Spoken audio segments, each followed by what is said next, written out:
Let's get it. 580 Sports Talk is live and direct on a Monday. We made it through the weekend. Your reward is 3 hours of sports talk on the sports voice of Kansas. 580 WIBW, FM 104.9, online at 580WIBW.com, and in living color on our YouTube channel, 580 Sports Talk, and our Facebook page, WIBW News. However, wherever, whenever you're tuning into the program today, thanks so much for being a part of the audience on this edition of 580 Sports Talk. And there are no shortage of things to get into today, but it is merely a Monday, not a Victory Monday. Where have all our Victory Mondays gone? I ask you, where have they all gone? The Kansas City Chiefs are 6-7, and your elementary school student thinks that's cool, but you know who doesn't think it's cool? Anybody in that Chiefs locker room, because that 6-7 mark leaves their playoff hopes on life support. They lose last night to the Houston Texans, 20-10. It officially brings to a halt their streak of 8 consecutive AFC West championships and leaves their playoff odds, according to The Athletic, sitting at 16%.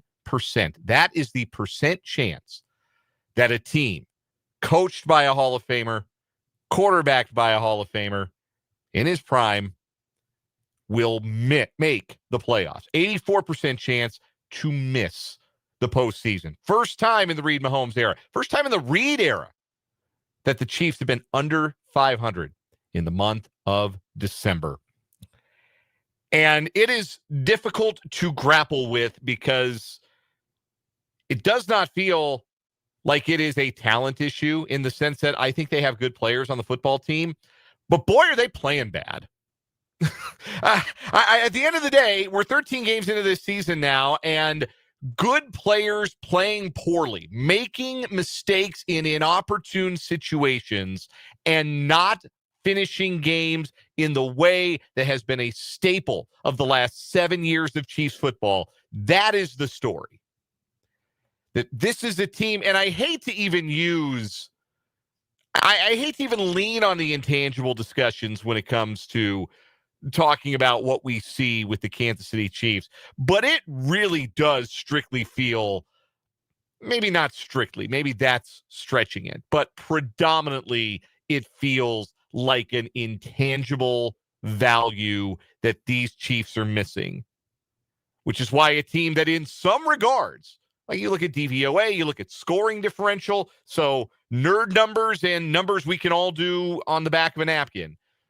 There are some measures by which this Chiefs team is better than last year's, but last year's made it to the Super Bowl, and this one's going to watch it like you and me.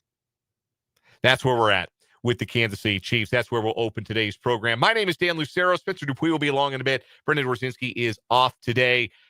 Lots of Chiefs reaction, and certainly want to hear from you folks in a disenchanted Chiefs kingdom, a kingdom that no longer feels like a magic one. 785-272-9429 is the text line number today. That's 785-272-9429. YouTube live chat already filling up. You can get at us in the live chat on YouTube if you're watching the show live on our YouTube channel, 580 Sports Talk. See Mark in. Both Marks are in early today. I see Ryan in as well. Tyler is in. Good to see you guys. Appreciate you being in. Look forward to hearing from more of you in the live chat on our YouTube stream, 580 Sports Talk. And go subscribe to the channel. We're now 21 subscribers shy of our stretch goal of 900 subscribers, at which point we will bring you 580 Sports Talk Idol. All singing, all dancing for like a segment. No dancing either. So that was kind of a lie. But 580 Sports Talk Idol when we get to 900 subscribers. Thanks to those who have subscribed in the last handful of days. And look forward to having some more of you join the fun on the YouTube video stream, 580 Sports Talk. In addition to the Chiefs' loss to the Texans, and make no mistake, we will largely live there today. But there's so much more to talk about from the local sports scene, and we're going to get into it as best we can on this show today. KU stomps out Mizzou in the border war. Darryn Peterson comes back, plays through illness. proves he's the best player on the floor, and proves Kansas is a whole lot better. Imagine that. They're a lot better team with the possible number 1 pick in the NBA draft, creating space and opportunity for everyone else. Who'd have thunk it? And KU blows out Mizzou. I was there. There's an instant reaction from yesterday on our YouTube channel, 580 Sports Talk. If you want to hear what I had to say in the immediate aftermath of that win for the Jayhawks when we were still figuring out what was wrong with Darryn Peterson. But we'll get there. We'll also get to K-State basketball. 4 straight losses for Kansas State. And I don't know what's going on with PJ Haggerty, but the last time I saw a verifiably excellent basketball player play this poorly over consecutive games, I think the Monstars may have been involved. The stealing of talent may have happened the last time I saw something like this. Your star player has a crisis of confidence, you're going to have a bad time. And that's what's going on with Kansas State basketball. They're in action tonight, by the way, taking on Mississippi Valley State at Bramlage Coliseum. They're going to beat Mississippi Valley State, but if they don't beat Mississippi Valley State, oh my gosh. But they're going to. Mississippi Valley State is probably the worst Division I program in the country. That game tips at 7, pregame at 6 here on the K-State Sports Network from Learfield on 580 WIBW and FM 104.9. Also, plenty of college football to talk about. K-State declines a bowl bid and eats the $500,000 fine from the Big 12. Some people are disappointed. I'm not. I really don't think it's a big deal. I think it's honestly probably for the best. KU, one of a handful of 5 and 7 teams that declines a bowl bid. I think that's even less of a big deal than Kansas State declining a bowl bid. We'll get into that. College football playoff field, the SEC Big Ten Invitational presented by ESPN. Their field is set. Notre Dame's extremely mad about the whole thing to the point where they declined a bowl bid. We're going to have our thoughts on that. Of course, more NFL chatter to get to. Week 14 is in the books. We'll talk to Matt Verderam, our NFL insider, coming up at the bottom of this hour. Matt Verderam joins us every Monday on the Floating Place Wine and Spirits hotline from Sports Illustrated and SI.com. We'll get Matt's perspective on the Chiefs and the rest of the NFL. Plus, again, your remarks, your text, 785-272-9429. And your YouTube comments over on the 580 Sports Talk YouTube channel. I quoted the line last night as we began with the Chiefs falling to the Texans 20-10 at Arrowhead Stadium last night, to drop to 6 and 7, to officially be eliminated, mathematically eliminated from the AFC West chase, meaning they will not win the division for the first time in 9 years, and see their playoff odds, according to The Athletic, fall to just 16%. It's Tom Cruise and Cocktail. It's not one of my favorite movies ever, but there's a line in it that has stuck with me, and I go back to it from time to time. And I've probably quoted it on this program before. I definitely quoted it on the Instant Reaction if you were watching last night on our 580 Sports Talk YouTube channel or WIBW News on Facebook. And the line is, everything ends badly, otherwise it wouldn't end. And last night is not officially, mathematically, the end of the Kansas City Chiefs dynasty. It may only be the end of a portion of the Chiefs dynasty. It's not over. It's not fade to black. They're not going to fold the franchise and tear down the stadium and salt the earth at the Truman Sports Complex. But it certainly feels like something came to an end last night for the Chiefs, because they're not winning the West and really doesn't look like they're making the playoffs. And as with every failure, and make no mistake, missing the playoffs in a year of Patrick Mahomes' prime is an organizational failure by the Kansas City Chiefs. And everybody wears a piece of that, including Mahomes. But everybody wears a piece of that. And like every failure, there are 1,000 reasons for it, but there are no excuses. The failure to make the postseason in a year of Patrick Mahomes' prime, he turns 31 next year. There have been a lot of quarterbacks who played outstanding football well into their 30s and even into their 40s. And I wouldn't necessarily bet against Patrick Mahomes being one of those quarterbacks who's able to sustain greatness well into his 30s. But it's not promised.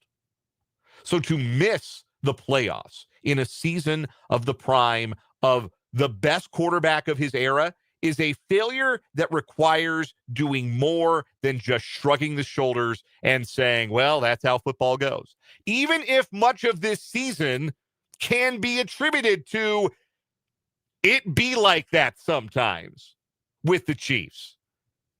A brutal schedule, bad injury luck, years of mileage coming from all those playoff runs finally wearing down these proud champions. Some of that is stuff the Chiefs don't have any control over. But they have control over the 60 minutes every week.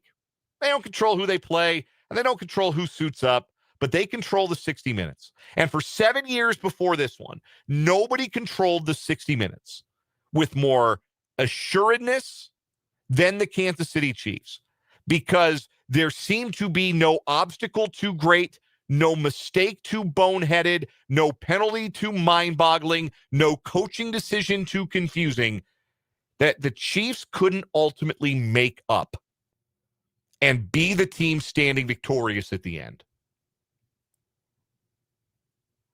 And we become so accustomed to seeing the Chiefs figure it out that we've sat behind these microphones for now 14 weeks of the NFL season. Well, I guess the previous 13. When this team started 0-2. When this team lost a very winnable game to Jacksonville. When this team lost to Buffalo. And then after the bye came out and were putrid in a loss to Denver. When this team lost on Thanksgiving. We opened up these microphones. We looked at the standings and we looked at the reality of the record and said, they'll figure it out.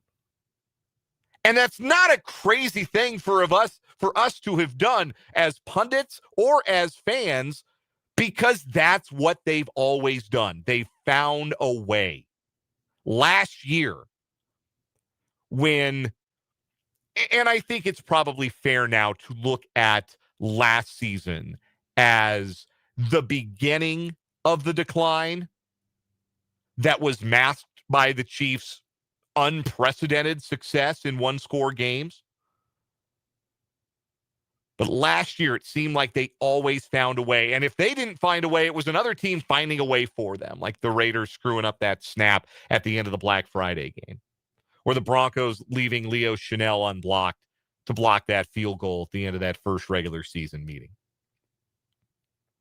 These guys always found a way. For 7 years. And now they don't. And there were ways, there were opportunities to win that game against a Houston team that, yeah, they're red hot right now. And their defense, I believe it's the best in the league. Mitch Holthus argued that when we talked to him, the voice of the Chiefs. He argued that last Thursday. I believe him after watching last night's game, that that's the best defense in the NFL. Even against that defense, even with a fifth string offensive tackle protecting Patrick Mahomes' blind side, the Chiefs had opportunities to win that football game. And when they got it back tied at 10, didn't you think they were going to? I sure did. When they got the ball back down 17-10, you thought they'd figure a way to tie it. Even after Kaimi Fairbairn's field goal made it 20-10 and put the outcome of the game mostly beyond doubt. Even Mike Tirico on the NBC broadcast, as the Chiefs were coming off the sideline with 22 seconds left with no timeouts in a 2-score game. Even Mike Tirico said, well, barring a Chiefs comeback here, because we've seen it, right? We've seen these guys do the borderline impossible and keep finding ways to win and win big and win throughout the season consistently and win championships. And this group doesn't appear capable of doing that. You can start with the fourth quarter failures on Sunday, because that's really where the game was lost for the Chiefs. They had put together a dominant third quarter. The defense was starting to roll. Remember I said on Friday, if the Chiefs can't generate pass rush against this team, this offensive line on this quarterback, they got a real problem. Man, they rolled back the clock, and they were as good rushing the passer as they've been all season. Now they still gave up a couple of backbreaking 3rd and 16-plus conversions. But still, 3 sacks, bunch of hurries. Chris Jones had the best game he's played all season long. And honest to goodness, I thought that was one of the best performances of Chris Jones' entire career. The blitzes did get home, did disrupt the timing of the Texans offense. And the offense found a groove. Scored a touchdown, put together another drive, should have scored another, but Kareem Hunt dropped a 3rd down and 2 pass that hit him right in the face mask and had to settle for a field goal that Harrison Butker, after already having missed 1, barely made to make it 10-10. And when the Chiefs got a stop and got the ball back midway through the 4th quarter, I probably thought the same thing that a lot of you thought. They're going to go do it. Mahomes is going to lead them down the field. They're going to convert some 3rd downs. They're going to go score. And the Texans offense, which was dead on the table in that second half, wasn't going to be able to respond. And then it was 4th and 1 from the Kansas City 31-yard line. And the team that has been better than any other in the NFL, aside from the Eagles with the tush push, at converting 3rd or 4th and 1 this season, opted not only to throw the ball, because a pass is defensible. Anytime you call a pass play and Patrick Mahomes is your quarterback, that's a defensible play call at the end of the day. What is indefensible is lining up 5 wide receivers and motioning the non-run threat of Hollywood Brown into the backfield on the play. It is a neon glowing sign that says we're passing. It is an indicator to the defense that there is no threat to run. So you can come hell-bent for leather at the quarterback, which the Texans did, and threw off the timing of the play. And the pass falls incomplete, and the rejuvenated Texans convert a 3rd and long on that drive and go down and score with their 3rd-string running back. And then after another 4th down failure on a Rashee Rice drop pass, the Texans are able to kill the game off for good. Well, there was still the matter of Travis Kelce for the second time this season, bobbling what should have been a completed pass into the arms of a defender for a backbreaking interception. There was still that, too. So you had the 2 screw-ups on 4th down, and he had 2 drops, and a drop, the Rice drop, fits in both parts of that particular Venn diagram. That's where the game was lost.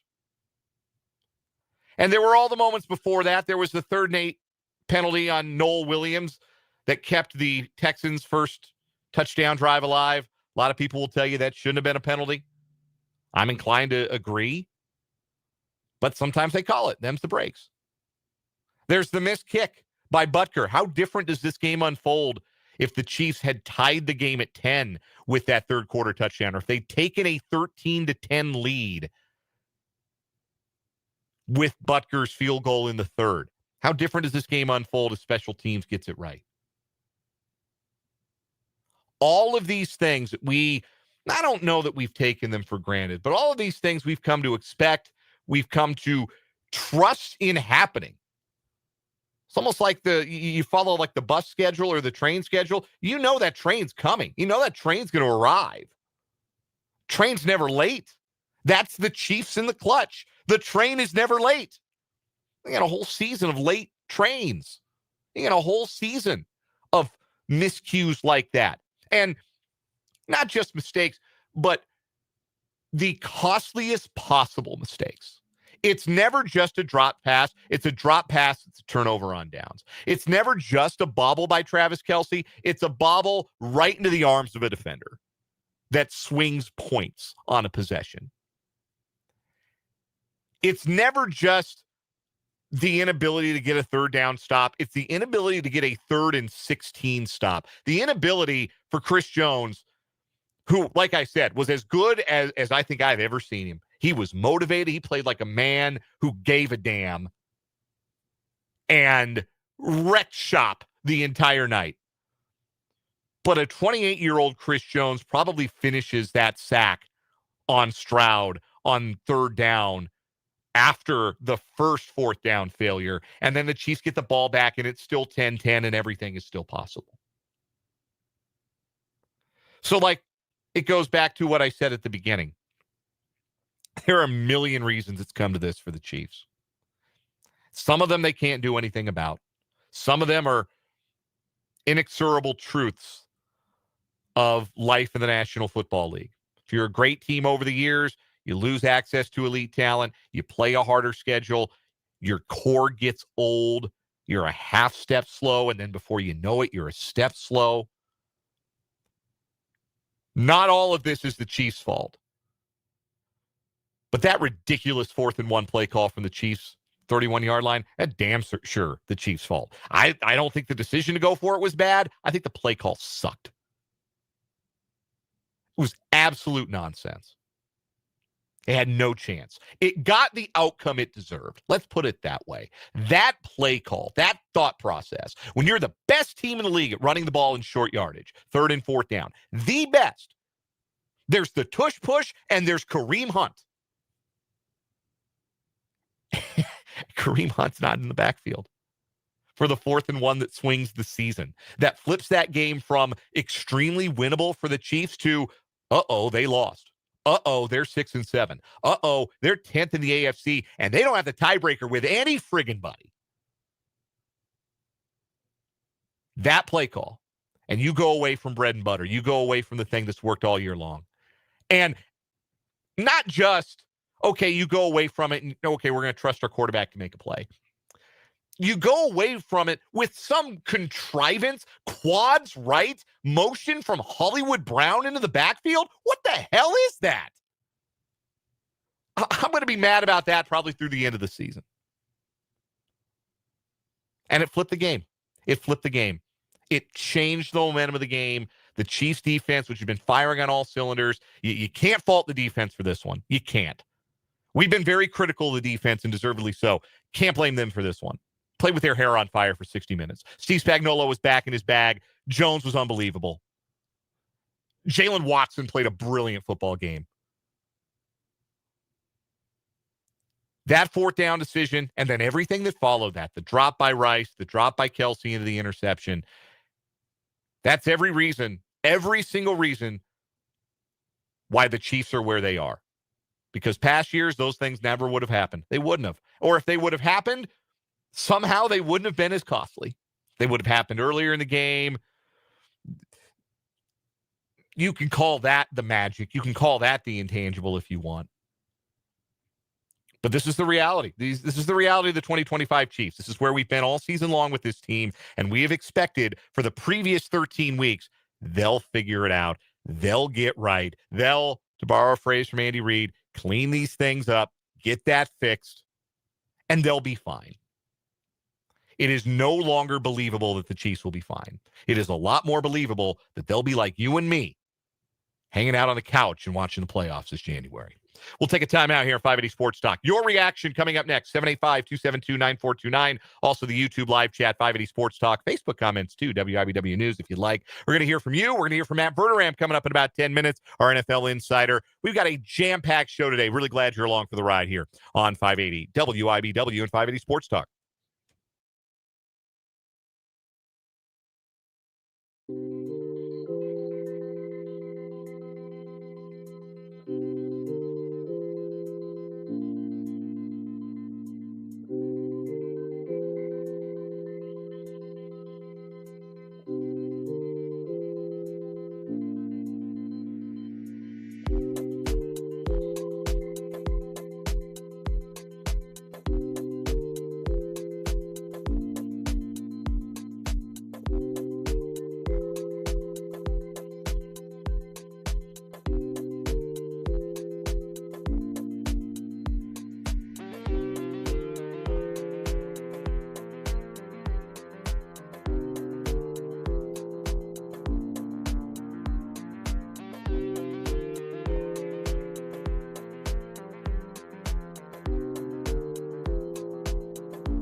3:32 on 580 Sports Talk. This is a bit of a jauntier intro bed than maybe the subject matter deserves following the Chiefs' loss to the Texans last night to drop them further away from realistic playoff contention.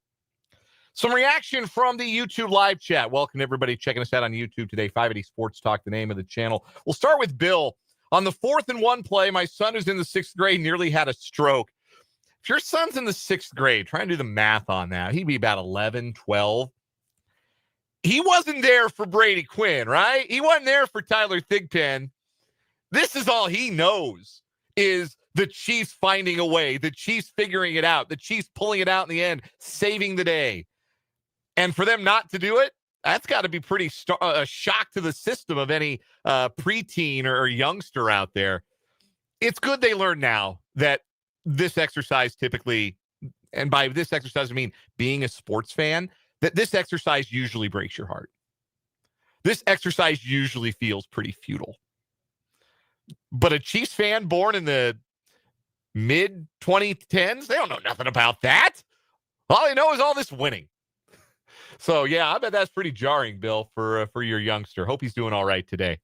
Trust me, I remember what I was like as a sports fan in the 6th grade. Not mentally well anytime one of my teams lost. So I feel him for sure. Some other comments from the live chat on the YouTube. Christopher says, the butt kicker's really starting to look cooked. I know it wasn't the major problem in the grand scheme of things, but he missed a 43-yarder, had another bad kickoff into the end zone. Yeah, there are a lot of guys. And we explored this earlier in the season when it was true, but I think you really notice how true it was after a game last night. The Chiefs have a lot of guys that they're paying a lot of money who aren't producing. And like the stars, like Trey Smith, when he wasn't hurt, having a great year. And obviously Mahomes having a very good year. Kelsey's been great. Chris Jones still impactful even without the stats. Still a guy that defenses have to account for and was great last night. Like, I'm not here for any Chris Jones slander after last night. Dude was awesome. But there's a lot of money on the field. Like Mike Dan is out there getting cardio in. Noah Gray is making a lot of money doing nothing this year. Doing absolutely nothing. 2 bad drops last night. 2 of the, depends on what stat you look at. Some said it was as few as 6 drops. Some said it was many as 10. But like Rashee Rice got folded in half by Jalen Petrie. Do you call that a drop or do you call that a great play by the defender? Anyway, depends on your perspective and how you define a drop. But too many drops last night. 2 of them by Noah Gray, your number 2 tight end, who you're paying real money. Jalen Moore's getting paid real money, and he's not a right tackle. He was fine at left tackle earlier. He's not a right tackle. Every time he's played right tackle, he stunk. A lot of money on the field not delivering for the Kansas City Chiefs. And there's a larger discussion we had there, and certainly Butker is a part of that as well. Mark B says 3 starting O-line members down doesn't help. Neither does the weak running back room or the defense's consistent failure to get home. I actually think the first and third parts of those weren't as big a problem as I thought they were going to be last night. Like Mahomes did face, I think they said 18 pressures, but I think a lot of that was pass plays that take too long to develop because nobody gets open. And there's just not a lot of imagination in the passing game, the route tree right now for the Chiefs. The running back room, that's a disaster. That's a disaster 2 years in the making that they just decided not to address. Or to the extent they addressed it, they gave Elijah Mitchell money and shouldn't have. That was a mistake. We'll have a longer conversation about Brett Veach and how they kind of airmailed this offseason later on this week. Believe you me, we're going to talk about it. But the defense got home and did pretty well yesterday. I can't fault the defense for that performance. But, yeah, the running back room so bad. And teams don't have to respect that threat at all. And it's embarrassingly bad. We'll take a break. Matt Verderame will join us next to talk more about that Chiefs loss and the rest of NFL Week 14 after this.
We are joined on the Fleming Place Wine and Spirits hotline by our NFL insider on 580 Sports Talk, Matt Verderam, who covers the league for Sports Illustrated, SI.com, also appears on That Football Show on the KC Sports Network, and has his own subscriber-only Patreon, the Matt Verderam Show. Matt, have you seen the movie Cocktail?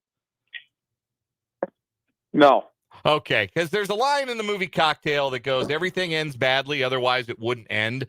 And I think that's kind of where we've landed with this iteration of the Kansas City Chiefs, Patrick Mahomes era dynasty, because it appears to be ending, on the verge of ending, and not ending well. 20-10 loss to the Texans last night at Arrowhead Stadium. And Matt, I think for me, this was sort of the breaking point at which we kind of stop expecting that this Chiefs team is going to figure it out, that this is just kind of who they are, and whatever intrinsic, intangible value that they may have carried with them over the last 7 seasons, it's not there. They're reaching back for it, and it ain't there for the Chiefs this season. No, it's not. And I'm with you. I felt like last night was probably, if Thanksgiving wasn't, last night was, where you looked at it and just went, okay, they're done. But, I mean, they can't do it. You know, I've likened them throughout the season to a fastball, pitcher who has a great fastball, who just for years, whenever they've needed it, can just put it at 98 miles an hour where they want it, and they're reaching back and it's 92 right now, and they're just getting smoked all over the ballpark. Like they can't do it. And I got to be fair. You know, I will say, I thought the defense in the second half of that game, they found that fastball. I mean, they were just relentlessly going after the Texans in that game. And Stroud couldn't do anything. They could not get a yard, literally. It's like -2 yards in the third quarter. But it just didn't matter because the offense can't do anything. And that's been a theme all year long. All year long, this offense, when they've lost games, not every game, but most games, you know, they can't score when they need to. You know, the Jacksonville game notwithstanding, although even in that game, they had a killer mistake that cost them. But you look at the Denver game, 2 shots late to win. Can't do anything with the ball. Nothing. Got 1 first down and 2 drives. This game, 4 shots. 4 shots. Take the lead, put Houston in a tough spot against great defense. Can't do anything. Like, at some point, look, I know we're all going to sit here and talk about it for the next handful of months. What should they do? I'll be honest with you. I don't think this is a player problem. This is a scheme problem. When you watch the way this team plays offense, it's ridiculous. And sitting there watching them be all 22 this morning, I mean, it's mind-boggling. I don't even know what they're trying to accomplish on some of these plays. And Mahomes was clearly getting agitated last night. He should have been. He has no chance on about a third of their passing plays. Yeah, it stands out to me, Matt, that offense feels hard for the Chiefs in a way that a lot of teams don't make it look real hard. Like when it's humming, there's a lot of, I know at 1 Hour Head Drive, they called them easy buttons over the years. Just like things that you know you can go to, that somebody's going to be open. You'll take the short yardage and you'll stay ahead of the schedule, or you'll pick up the third down. Where are the easy buttons for this team? Where is the easy stuff? And how much of that is you just don't have the personnel to get open on some of those routes, or the personnel in the running game to make a defense respect that aspect of it? I think some of these buttons are buttons they just refuse to push. I mean, listen, he's not a perfect player by any means. He's a good intermediate route runner. He is. Go back and watch the tape of Texas. And he did it, by the way, last night a couple of times. He's good at that. He's got 4.2 speed. Like, that should be an easy button. They never use it. Running under center should be an easy button because they never do it. And they don't do it because they never throw out of it. So they're so predictable that when they get into center, they're going to run, that they can't do it as much as they'd probably like to because they can't throw out of it. It should be an easy button with Rice, option routes in the slot. The guy's a savant at it. He's one of the best players in the league at it. That's at minimum be 5 targets a game. Just bang. 3rd and 4, great. If we get man coverage, he's running an option route, 2-way go. You make the read. Corner's wrong every time. You put it on him. It's easy. Like, this is easy money. That's easy stuff. And I'll give you an example. The 4th and 1 play last night that everybody's talking about from their own 31-yard line. I'm going to be honest. I normally would have been like, there's no way in hell I'm going for that. In that moment, I actually felt like, you know what, they need to go for this, run the ball of Hunt, pick it up at 2 yards. They come out. Hunt's lined up as a tight end in a play that you've never seen And they're trying to get Hollywood running behind the line in motion to the right. Like the Texans picked it up, and then there's nowhere to go.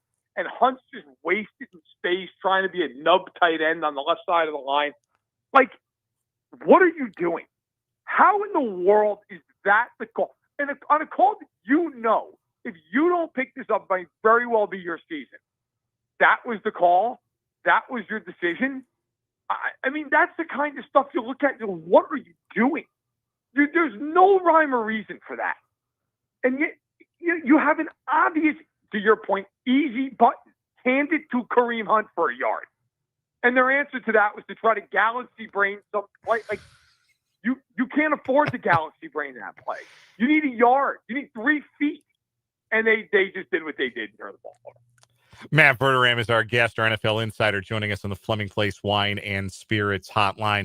If you had to guess, how much is the knee bothering Patrick Mahomes? Because I thought there were a couple of throws last night. The interception was one of them. The deep over to Worthy, I think it was to Worthy. There was a deep over that he caught in the game that looked like it was a little bit underthrown. Did it seem to you like maybe he wasn't able to get as much? I know he ran for 59 yards. It didn't bothering him while he was running. But do you think it was affecting his ability to get the ball down the field, push it the way he might have liked?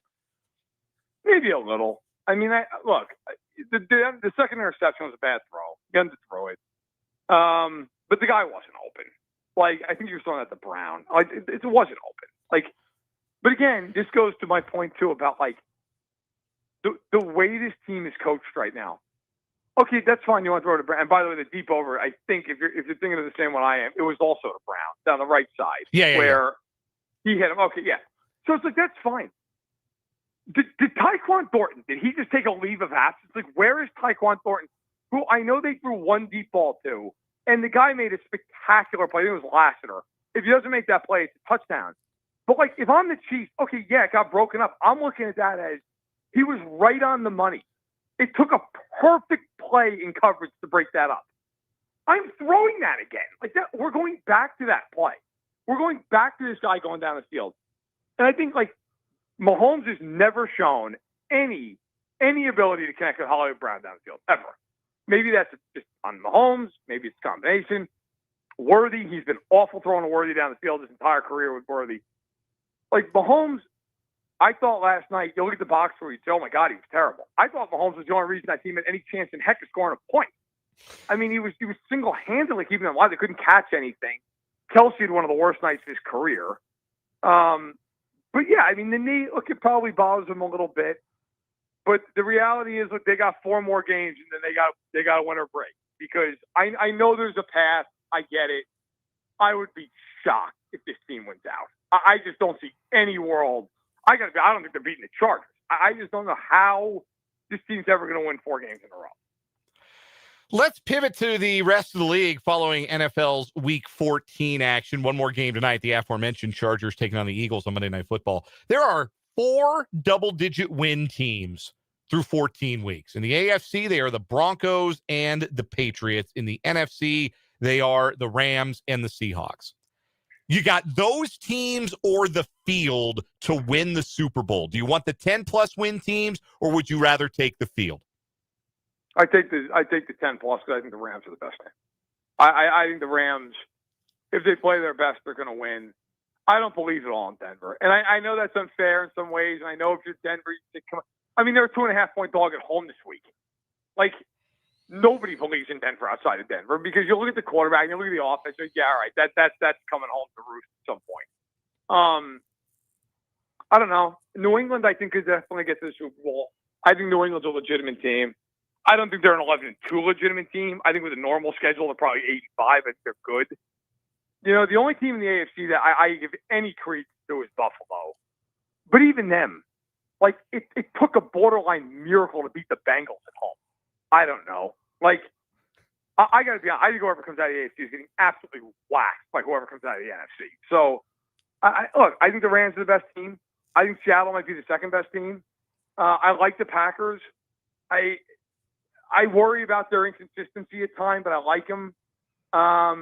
You know, I've kind of given up on the Eagles this year. They've not looked good at all. Feels like it's going the wrong way. But it is wide open. But yeah, I think the Rams are, when they're right, I think they're pretty clearly at this point the best team in the league. Couple more questions for Matt Verderame, our NFL insider, joining us here on 580 Sports Talk. Matt covers the league for Sports Illustrated, SI.com. 3 of the 4 quarterbacks that I think we all would have had in our top 4 quarterbacks in the NFL list going into this season look poised to miss the playoffs. At least with Joe Burrow, there's the injury that kept him out of most of the season, and he can't do anything about how bad that Cincinnati defense is. Mahomes, obviously, we've talked about the Chiefs at great length. Baltimore and Lamar Jackson are 6-7. They could still win the North. They're only a game out, but they just lost to Pittsburgh. They look like a mess. Is that a full-fledged organizational overhaul waiting to happen there in Baltimore? Is this an offseason of significant change, rip it all down around Lamar and start brand new? Yeah, see, it's funny. I think it is. Like, people are going to equate them in Kansas City this offseason, and I don't say this as somebody who grew up, around the Chiefs. It's not the same thing. I watched every stitch of the Ravens this year. The Ravens are just not good. Like, the Ravens just flat out, like, it's Lamar, it's an aging Derrick Henry, it's Zay Flowers, and it's kind of nobody else at this point. But that's it. Linderbaum's a free agent. Stanley's getting older. Defensively, look, Matt Abike, who knows if he plays again. I hope for a sake he does, but it's a serious injury with his neck. Roquan Smith is a very good player, but he's not getting any younger. That secondary, I think we all went to this, hey, look, Kyle Hamilton's awesome. Like, we all know that. But after that, it's kind of like, all right, well, Jair Alexander didn't work. And, Wiggins is fine. He's good. Humphrey's older. Like, that team, I think, quite frankly, you got to start with the coach. I mean, Harbaugh's had a lot of bites to that apple, and they're getting worse. Truthfully, listen, I throw the Bills to some degree in the same category, and they may end up in the Super Bowl. That team is not that good. That team is Allen and Cook running like crazy, and nobody else can do anything. The defense isn't good. The receivers aren't good. Like, they're papering over it because, to their credit, they're doing what the Chiefs did, last year. They're just finding ways to win.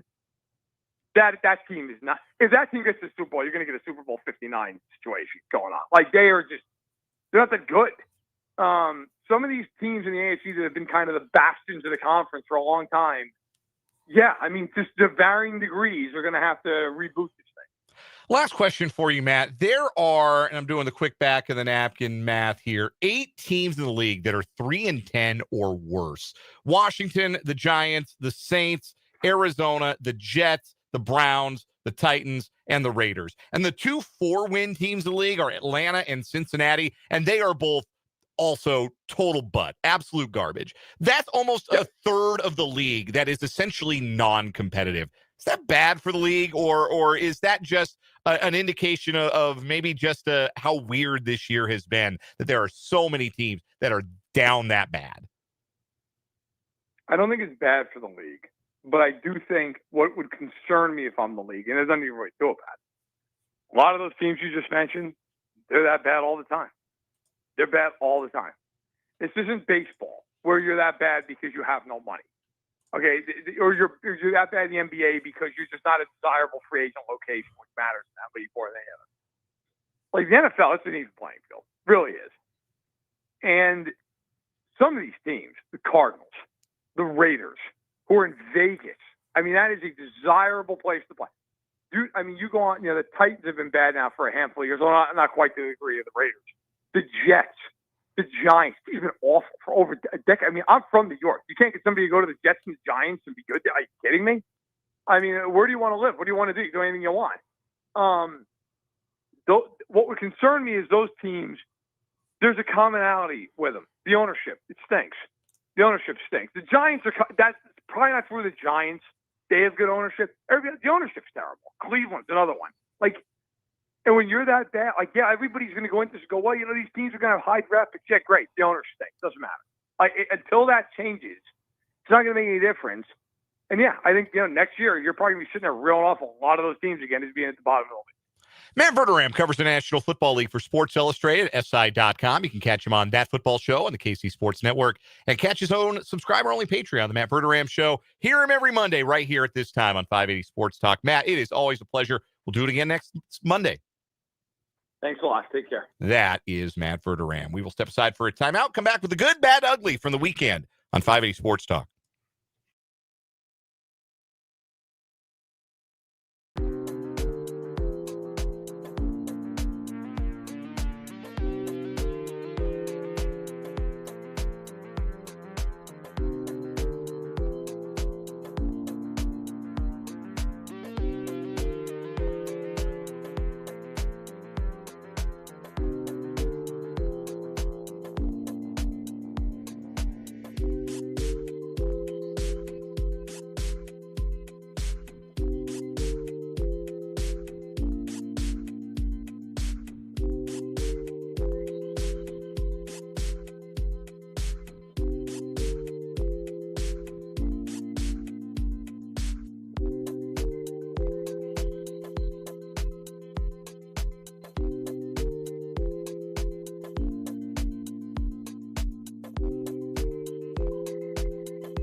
The good, the bad, the ugly from the sports weekend to wrap up this first hour of 580 Sports Talk. The good, the best win of the Laura Wessling era for Washburn women's basketball, taking down the third-ranked team in the country, Fort Hays State, 67-64 at Lee Arena on Saturday, part of an Ichabod sweep of the Tigers, with the men holding off Hayes' upset bid in the men's game.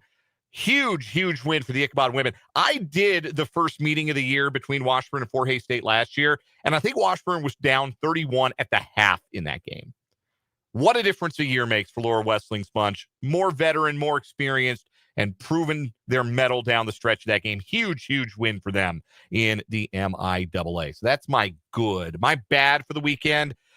Right now, it's watching PJ Haggerty play basketball. And we're going to get to this in the 4 o'clock hour, but man, it's hard to watch a good player go through a slump. And especially when you know it's just killing him mentally, it's hard to watch PJ Haggerty right now. I saw that dude look like SGA 3 weeks ago. And right now he looks like he wants to be anywhere but on a basketball court. Slumps happen, and they happen to the best of us. But, man, it's really been hard to watch. The ugly, Notre Dame blaming the ACC for not getting into the college football playoff. Here's a thought, Notre Dame, win more football games. I don't know. Give that a shot. Win more football games. Schedule tougher. Join a conference. If you want somebody to advocate for you, join your own conference for a change. Don't cry about the ACC, you losers. Win more games. We got more 580 Sports Talk coming up after the news.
Well, let's get it. Hour number 2 of 580 Sports Talk on this Monday afternoon.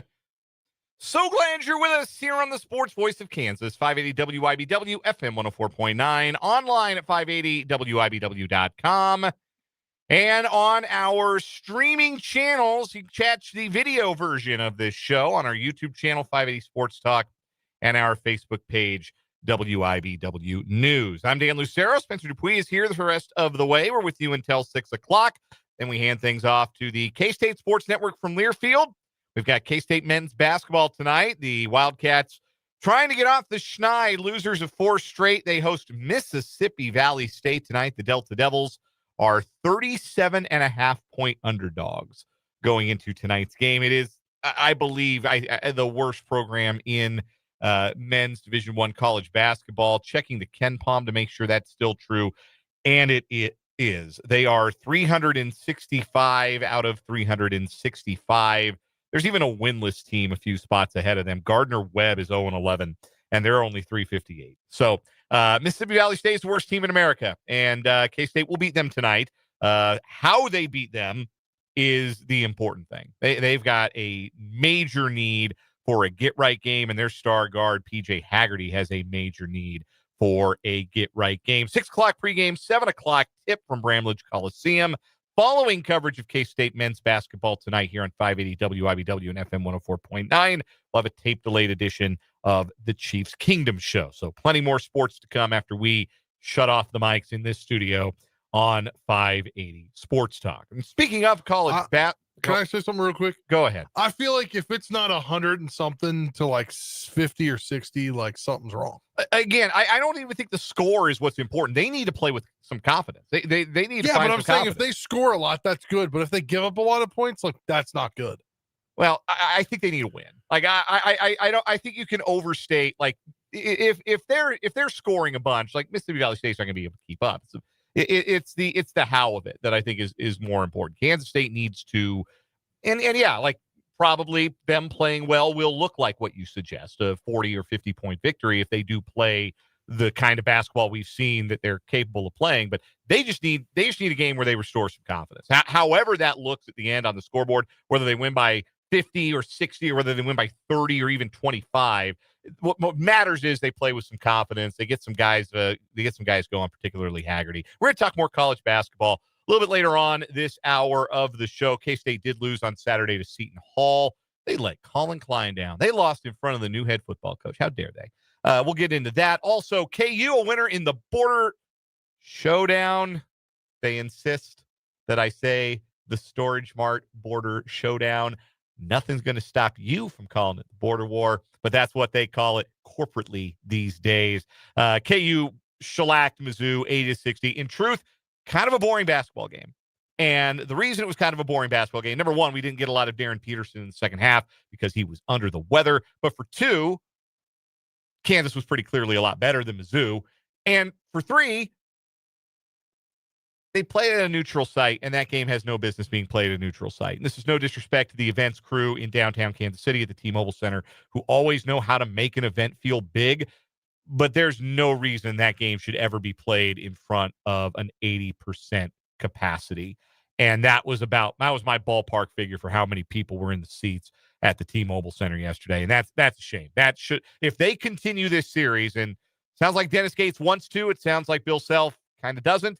We'll see if there is a continuation following next year's return trip to the T-Mobile Center, where Mizzou will be the designated home team. I'd like to see it remain strictly on college campuses, and they should play it. I think Bill Self is wrong to suggest that, we got these other big non-conference games that we're playing now with the Players Era and this and that, and that's true, but none of those games are Mizzou, man.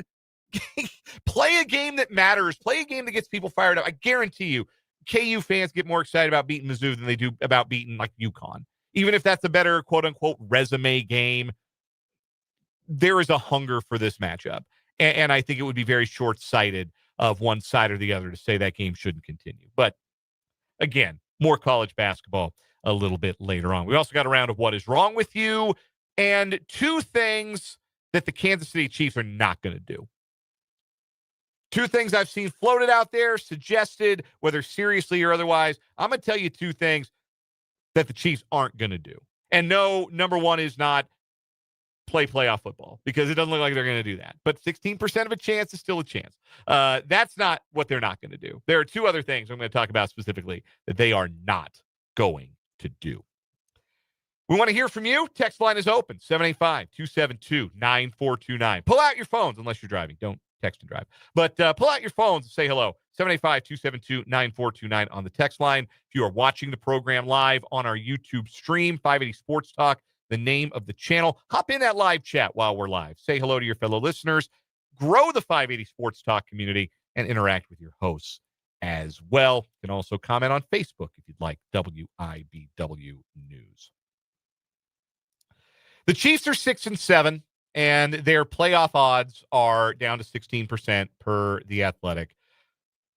That feels kind of high given the general vibe of things. I feel a little bit looking at that number like Homer Simpson chasing his pig roast down the stream, literally down the creek. It's just a little slimy. It's still good. It's still good. When Lisa sabotages his barbecue. If I can work a Simpsons reference into an episode, I'm going to do it every single time. That's a little bit what it feels like right now. I'm watching my pig roast disappear down the stream. It hasn't yet got caught in the pipe in the dam and rocketed over the town of Springfield, but we're getting close when it comes to the Chiefs' playoff hopes. But I saw two suggestions on social media last night, one more than the other. I'm seeing a similar suggestion in the YouTube comments today. And I want to make very clear that the Chiefs are not going to do these things and should not do these things. And the number one thing the Chiefs aren't going to do and shouldn't do is punt on the rest of the season for draft position.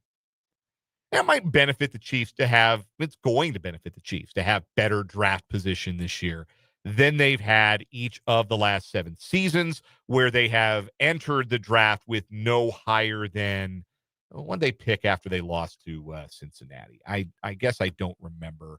And the full accounting isn't going to be accurate on my usual source, Pro Football Reference, because of trades and because of other things like that. But the Chiefs didn't have a first round pick in 18 or 19. They had traded out of the first round. They picked 32nd in 2020.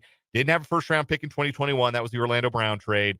They traded up to 21 in 2022 and also picked 30th that year after the loss to Cincinnati. Picked 31st in 2023, picked 28th in 2024. That was a move up. Picked 32nd. That was a move down last year. It will benefit the Chiefs to have a pick in the early 20s, maybe even in the teens, depending on how things shake out. But that does not mean that the Chiefs should kick the rest of the season and bench guys and bench Mahomes and just forget about trying to make the playoffs. Because as much as 16% this morning feels like 0%, 16% is not 0%.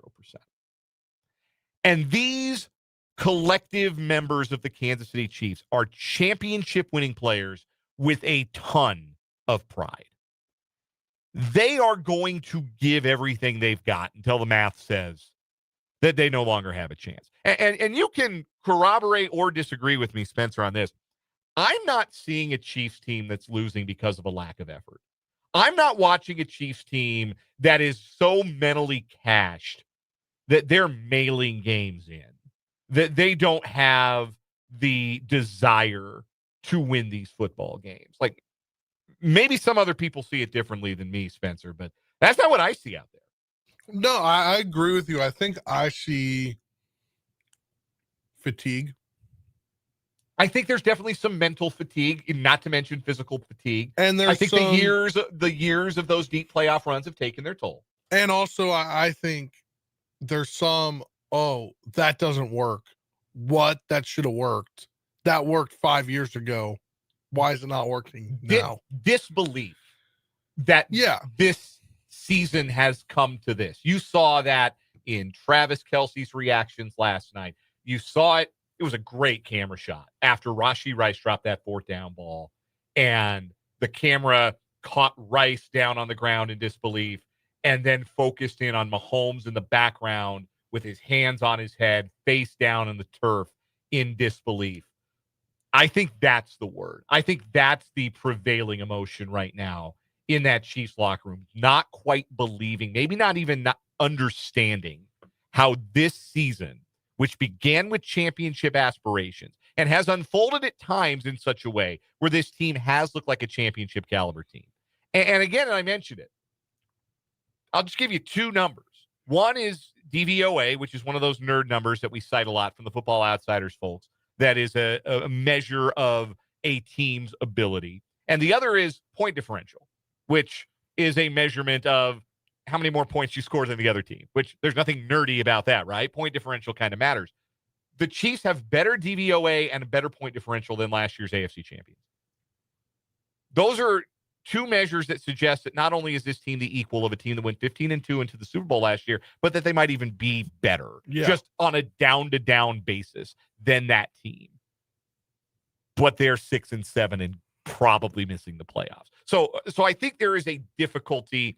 And if you fans are probably going through it too, a disbelief that this season has ended up in this fashion. But these are all guys who've won championships, except for, I guess, the players that are rookies this year. These are guys who won championships, many of them championships plural, and have a ton of pride. You think Travis Kelce wants to cash in the last 4 games, what might be the last 4 of his career?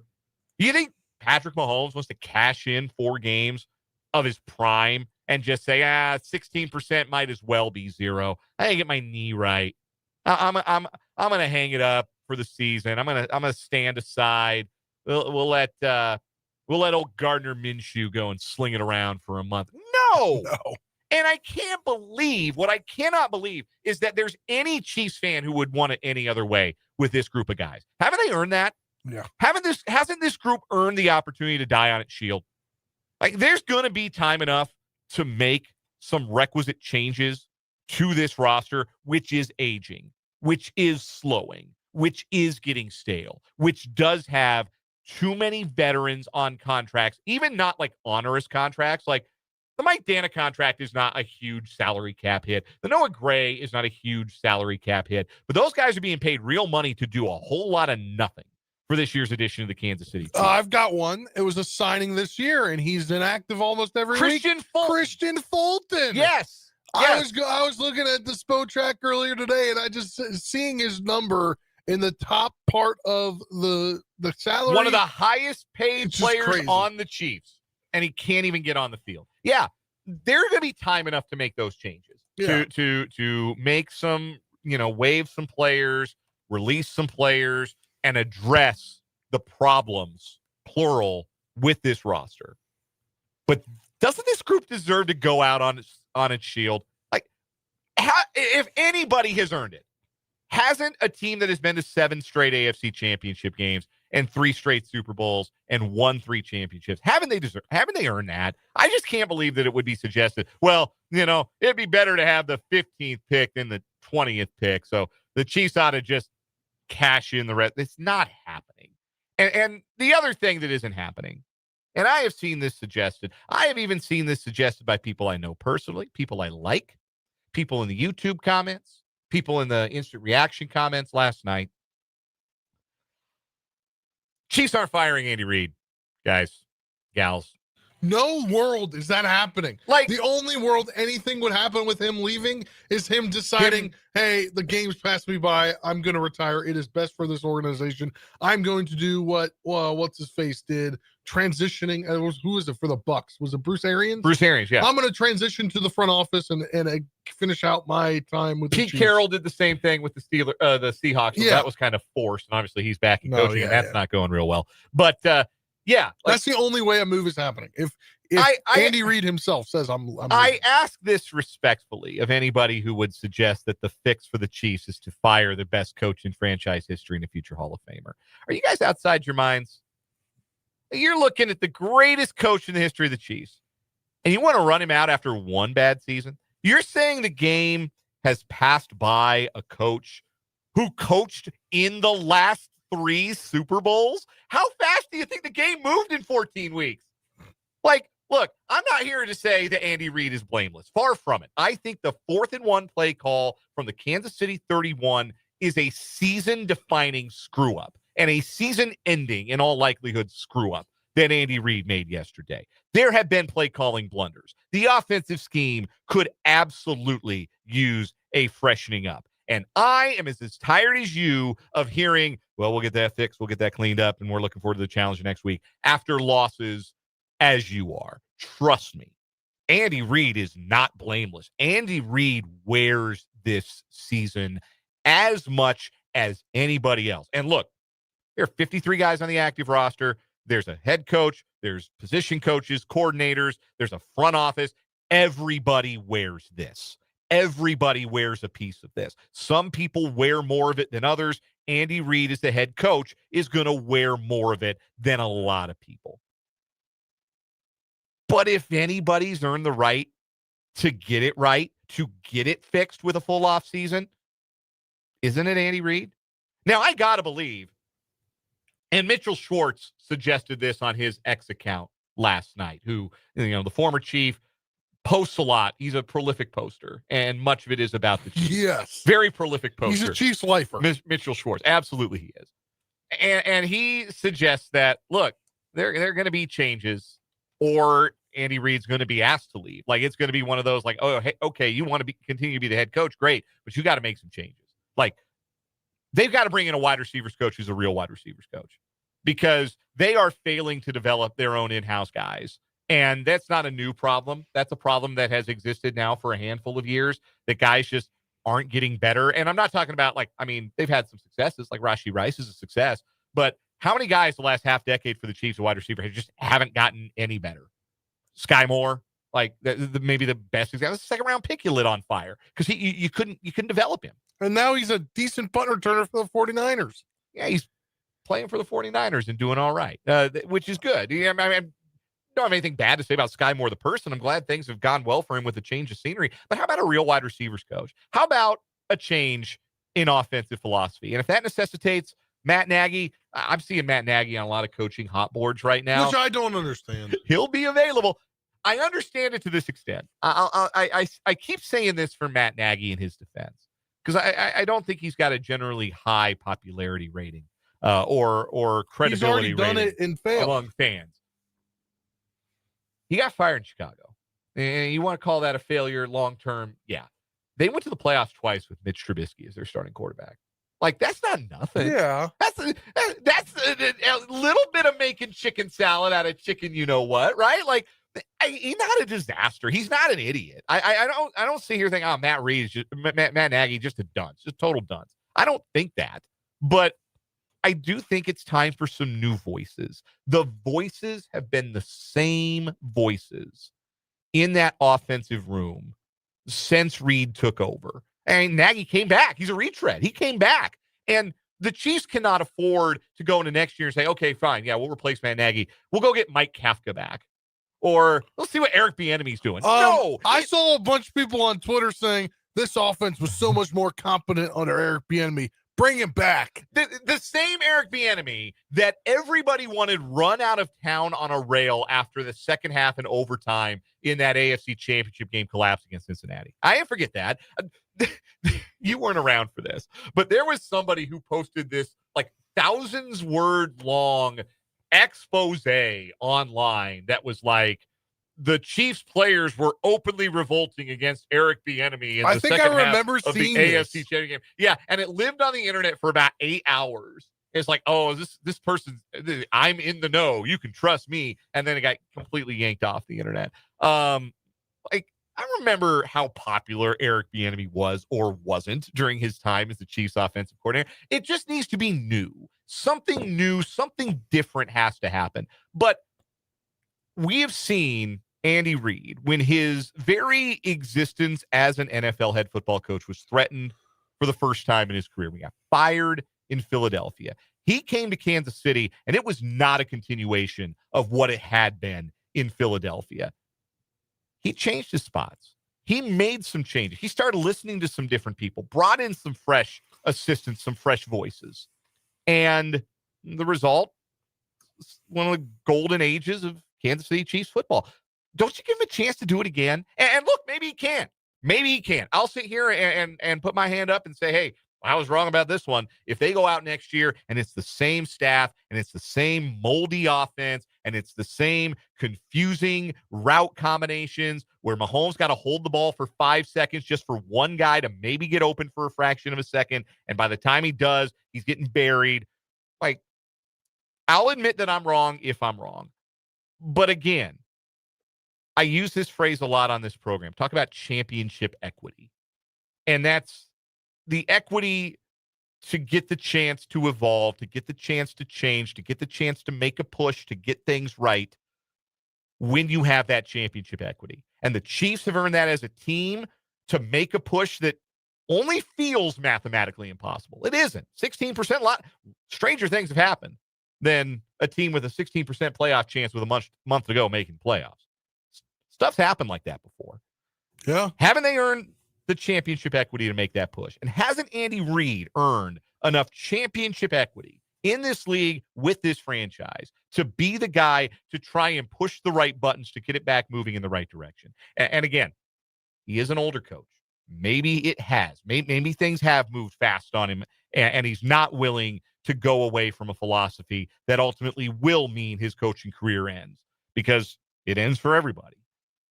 But I think at the very least for 2026, he's got to be the guy, and he's going to be the guy. Unless, like you said, Spencer, he decides he doesn't want to be. I will add one more thing here.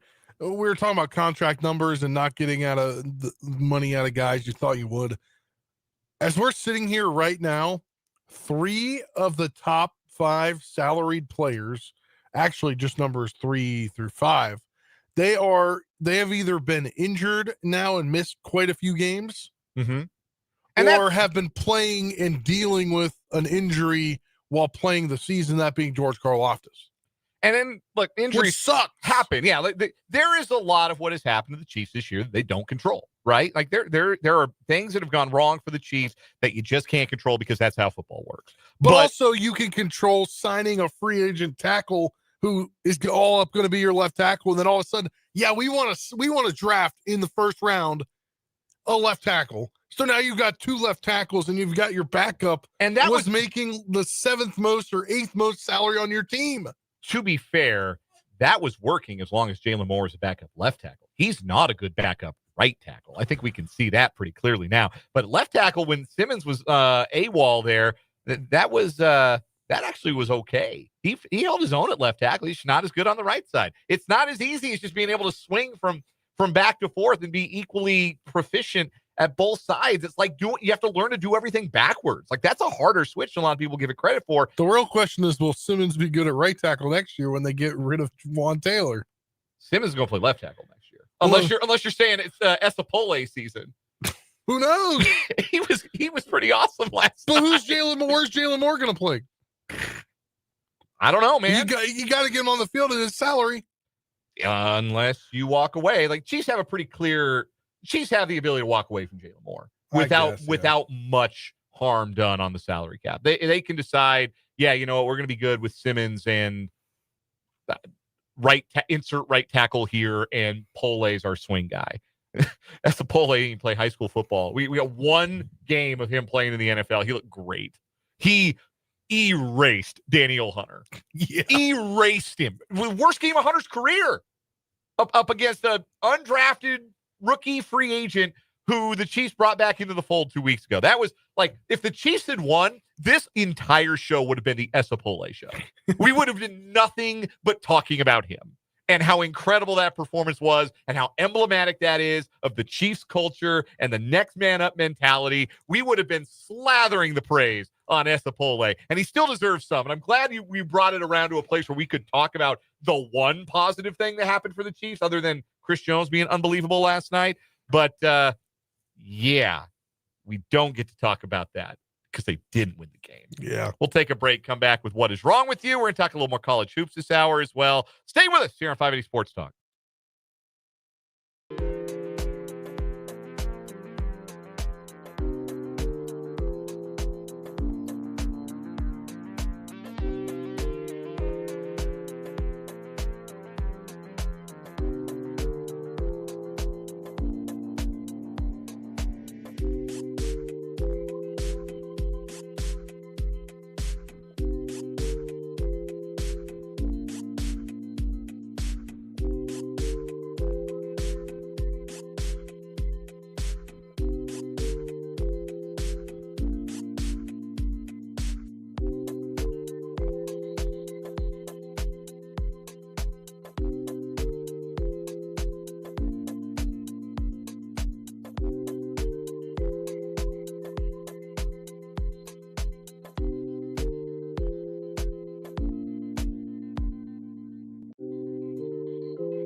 So what is wrong with you time on 580 Sports Talk? We've got a new week and 2 new stories to bring you. By the way, we will announce today our schedule for the What is Wrong with You Tournament of Champions. We're going to bring the year of 580 Sports Talk to a close on December 26th. The day after Christmas will be our final show of 2025. So that is the day on which we will crown our 2025 What is Wrong with You champion. We will have knockout rounds on Monday and Tuesday, the 22nd and 23rd. We'll be off Christmas Eve. Naturally, we'll be off Christmas Day. We'll come back Friday. We'll crown a champion on What is Wrong with You. We'll put them all together in podcast form for you. We'll get it up on Spotify, 580 Sports Talk, and our website, 580wibw.com. And maybe we'll do something on the YouTube for it as well to make sure you can relive the magic of our 12 monthly champs. Yeah. And we're going to get them from 12 down to 1 by Friday, December 26th. And then the crew's taking the last 3 days of the year and New Year's Day off. And 580 Sports Talk will return. Our first show of 2026 will be the 2nd. Well, I'm taking the 22nd through the 1st off. Yeah, you're taking a lot more time off than me. But yes. But that's all right. Hey, you get vacation, you should use the vacation. So or else it goes bye-bye. Yes. You can't take it with you, right? So unfortunately. So that's our plan for our year-end championship on What is Wrong with You. So you'll want to be catching the action when we crown a champion for What is Wrong with You for the year on December 26th. Anyway, 2 new stories to start this week. I will begin with my story. You know those pneumatic tubes at the bank? Yeah. Those are always so fun. So, quick aside here. The Jeffersons here in Topeka used to be, that was a bank, and they converted it to a wing joint. I could see that. I wish, yeah, like if you go downstairs, they got like a game room and stuff, and like that's where the vault was. Like, yeah so it's kind of cool. Anyway, I always thought they should have kept the pneumatic tubes out. And like that should be their drive-through. They get wings through the pneumatic tube. I mean, that'd be cool, but like probably messy.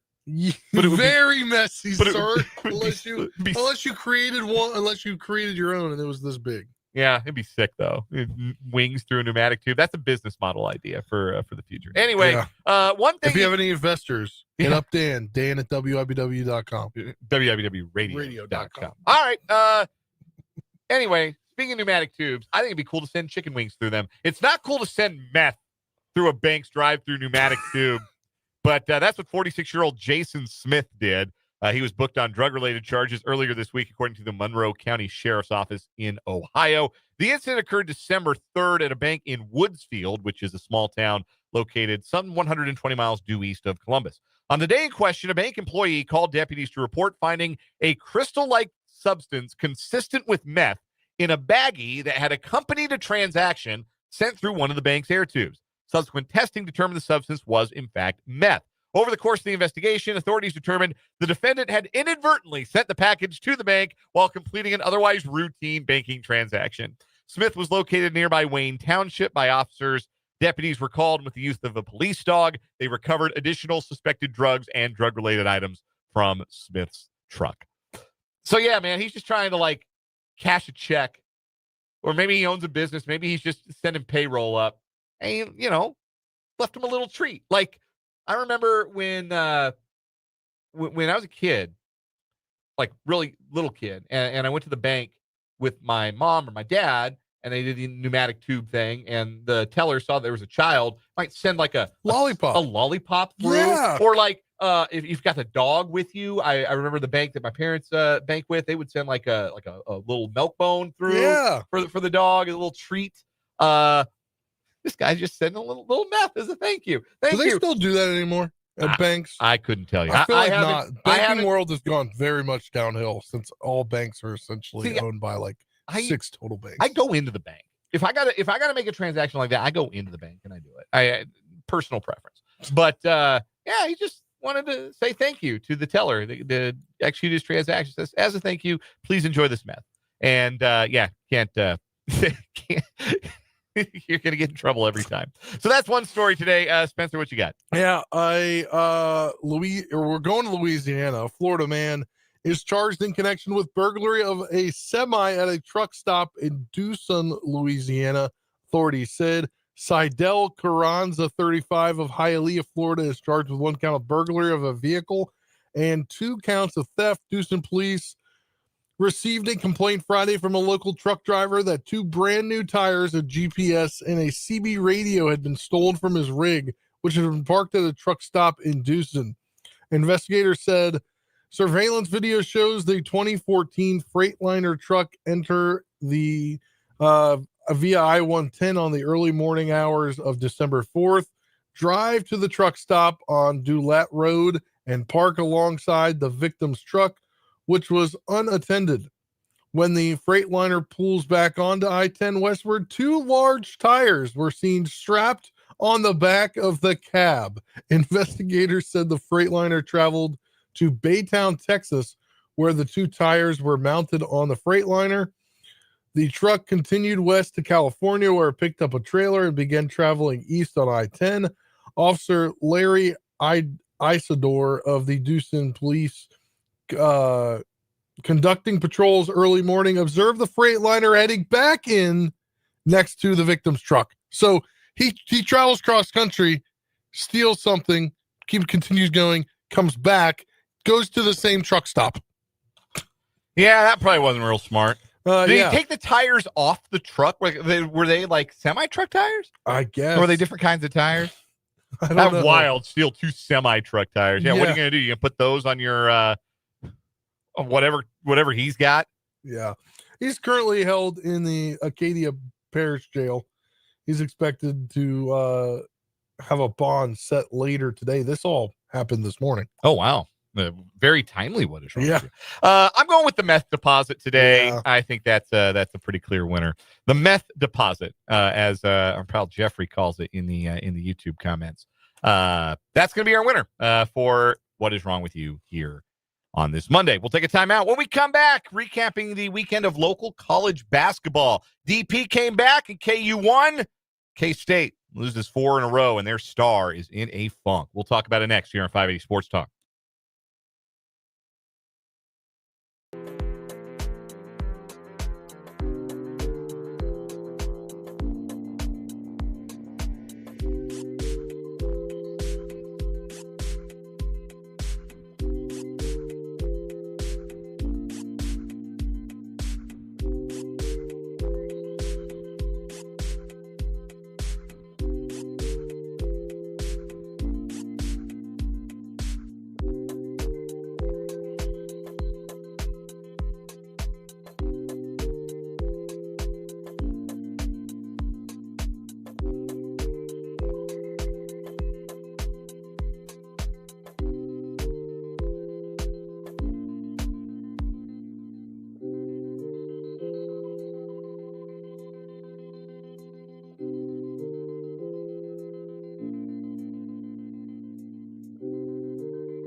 442 on 580 Sports Talk. Thanks for hanging out with us on this Monday. Text line's open, 785-272-9429. Also a lively, spirited YouTube chat today.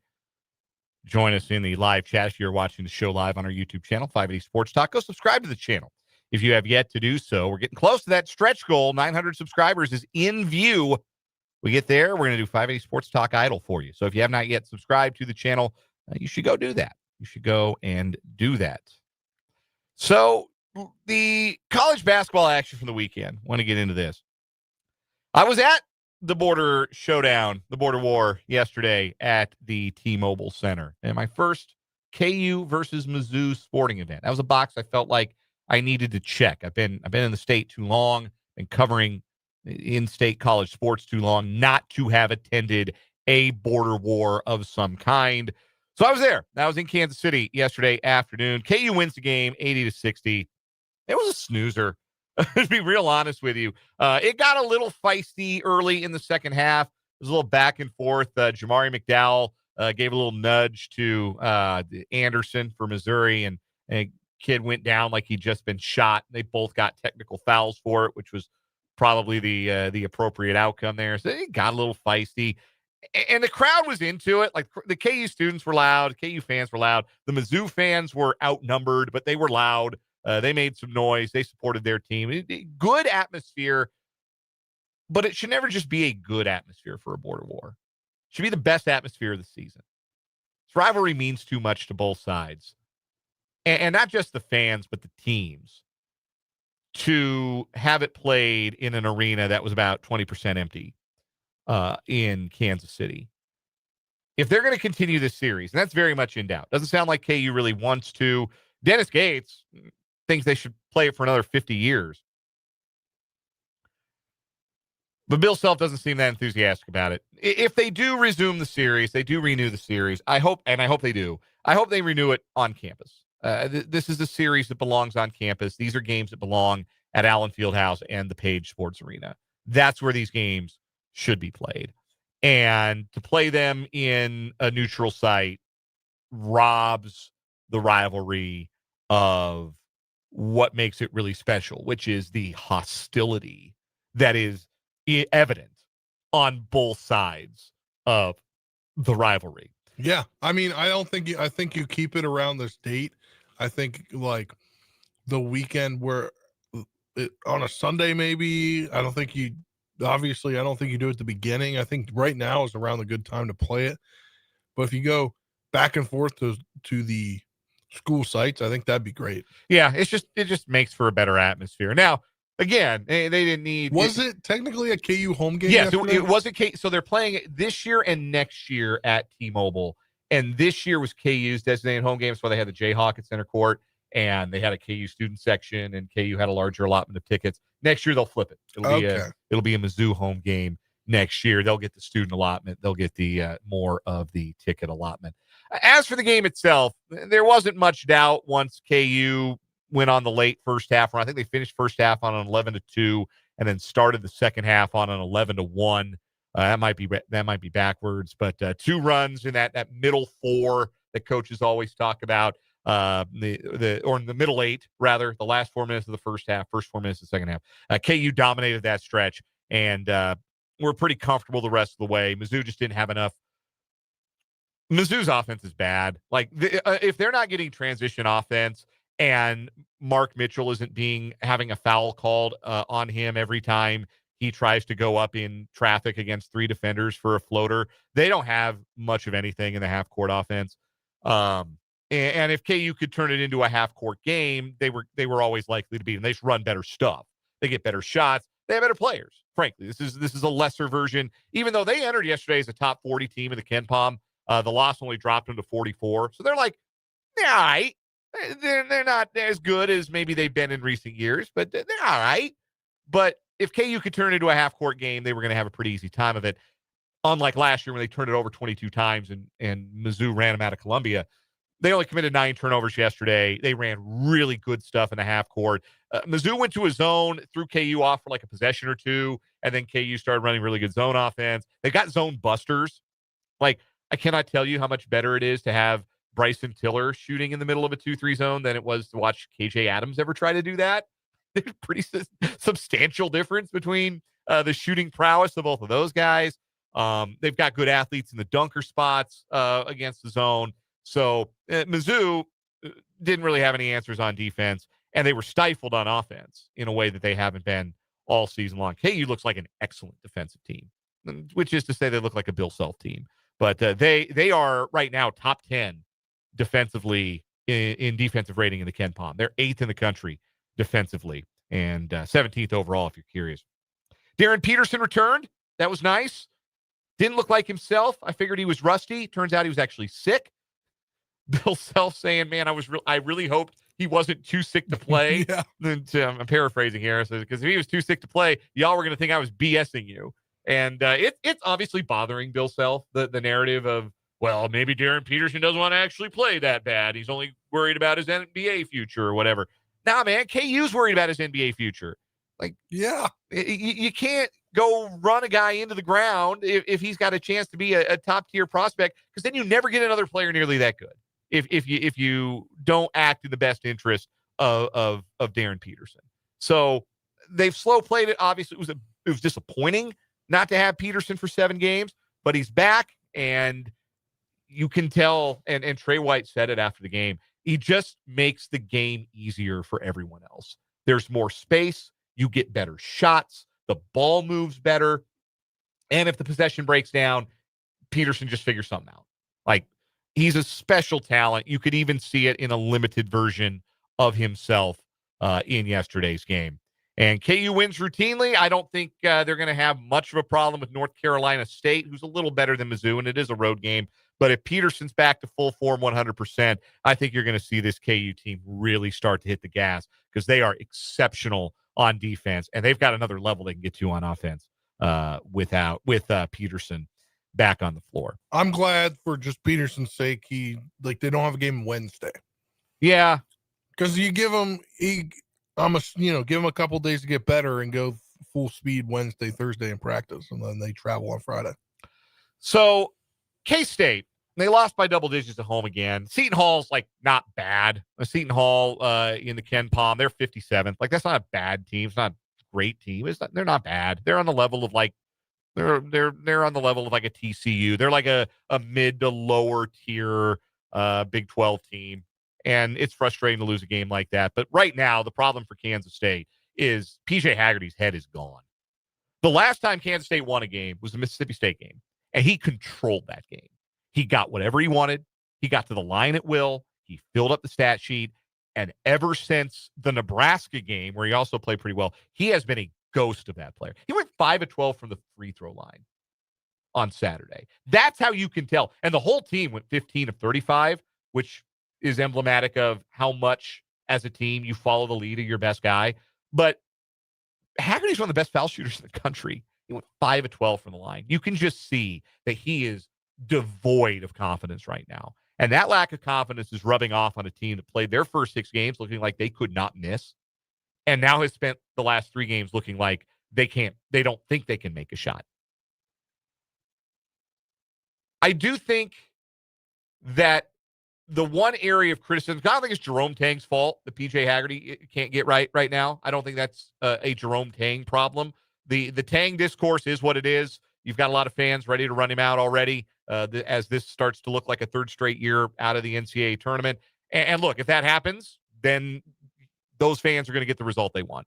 It's a $4 million buyout. That's nothing for the donors. They'll come up with it. If that's the course this season takes, then that will be Jerome Tang's fate. There's no sense in really debating that. The one thing that has bothered me though about Tang is I think he's letting the matchup dictate his rotation right now instead of trying to dictate the matchup with his own rotation. I'd like to see him be a little bit more aggressive about playing his best lineups instead of, oh, well, this team is this way, so I've got to play 4 guards, or I've got to go smaller, and now he's burying guys like Elias Rapiek can't get off the bench. Andre Kostic is AWOL, literally can't get off the bench. 2 straight games he hasn't played at all. There's too much CJ Jones happening. There's too much Taj Manning happening. They played Marcus Johnson I don't know why. That dude's out there like Escalade from the And One mixtape, except he's not good at basketball. Like, I don't understand what's happening there. Is he the one that was the big boy from Bowling Green? He was the MAC Player of the Year. No, that's Nate Johnson. Oh. Nate Johnson was the MAC Player of the Year. And he's another guy who's a ghost of the player. Yeah. Yeah. He doesn't look like the same guy. Because I think it's very real. You feed off of your best player. Any team, at any level of basketball, you feed off your best guy. And right now, PJ Haggerty's shoulders are slumped and his head is down and he has no offensive confidence. And now nobody else on the team does either. And that's what has to change. And good thing for them, they played the worst team, literally the worst team in America tonight. If they can rediscover their offensive confidence, there's still a lot of season left to try and get things back in a positive direction. But they've got no offensive confidence right now. And that has to change very soon, or it's going to be another long year in Manhattan. We got to take a break. We'll come back, recap the 580 Picks contest from the weekend, and wrap up this 4 o'clock hour of 580 Sports Talk.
Wrapping up this second hour of 580 Sports Talk, recapping the 580 Sports Talk Picks contest from Friday. We did give our picks, kind of had to sprint through them a little bit. I went 2-3, thanking to Joe Burrow for that backdoor cover in Buffalo to rescue me from a really bad week. Smash, you go over? Yeah. Oh, Not a good week. Oh, no. Yeah. Oh, no. Spencer with the over. I'm just lucky nobody went 5-0, or else I would be caught. Brendan 1-1 with his college picks. 3-1, including his NFL picks. I don't know if Montana State covered. They did not. Okay, Montana State didn't cover. So he went 3-2. Solid week for Brendan. Brendan now with 30 wins. I've got 29. Spencer, you're at 32. Getting tight with just a few weeks left in the picks contest. Yeah. So, couple of comments real quick about K-State basketball from the YouTube comments. Ryan asked who K-State basketball's Colin Klein is. It was Brad Underwood. They didn't get that over the line. Famously, they went a different direction when they could have hired Brad Underwood. They kept with Bruce Weber, and they may still regret that to this day.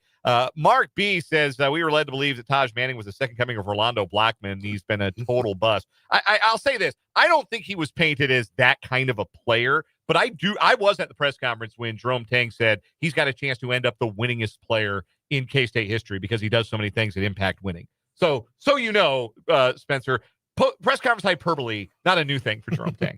Yeah, he may have I don't think he oversold Taj that much, but he was definitely a little oversold. 5 o'clock hour, more NFL talking headlines next.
number 3, final hour of this Monday on 580 Sports Talk. Dan Lucero, Spencer Dupuy hanging with you here on the Sports Voice of Kansas, 580 WIBW, FM 104.9, online at 580WIBW.com, and on our streaming video channels, 580 Sports Talk on YouTube, WIBW News on Facebook. Like and subscribe. Check out the Facebook page and the YouTube channel and smash those like and subscribe buttons. Doesn't cost you anything but a click, and it adds 1 serotonin to each of us for the remainder of our days here.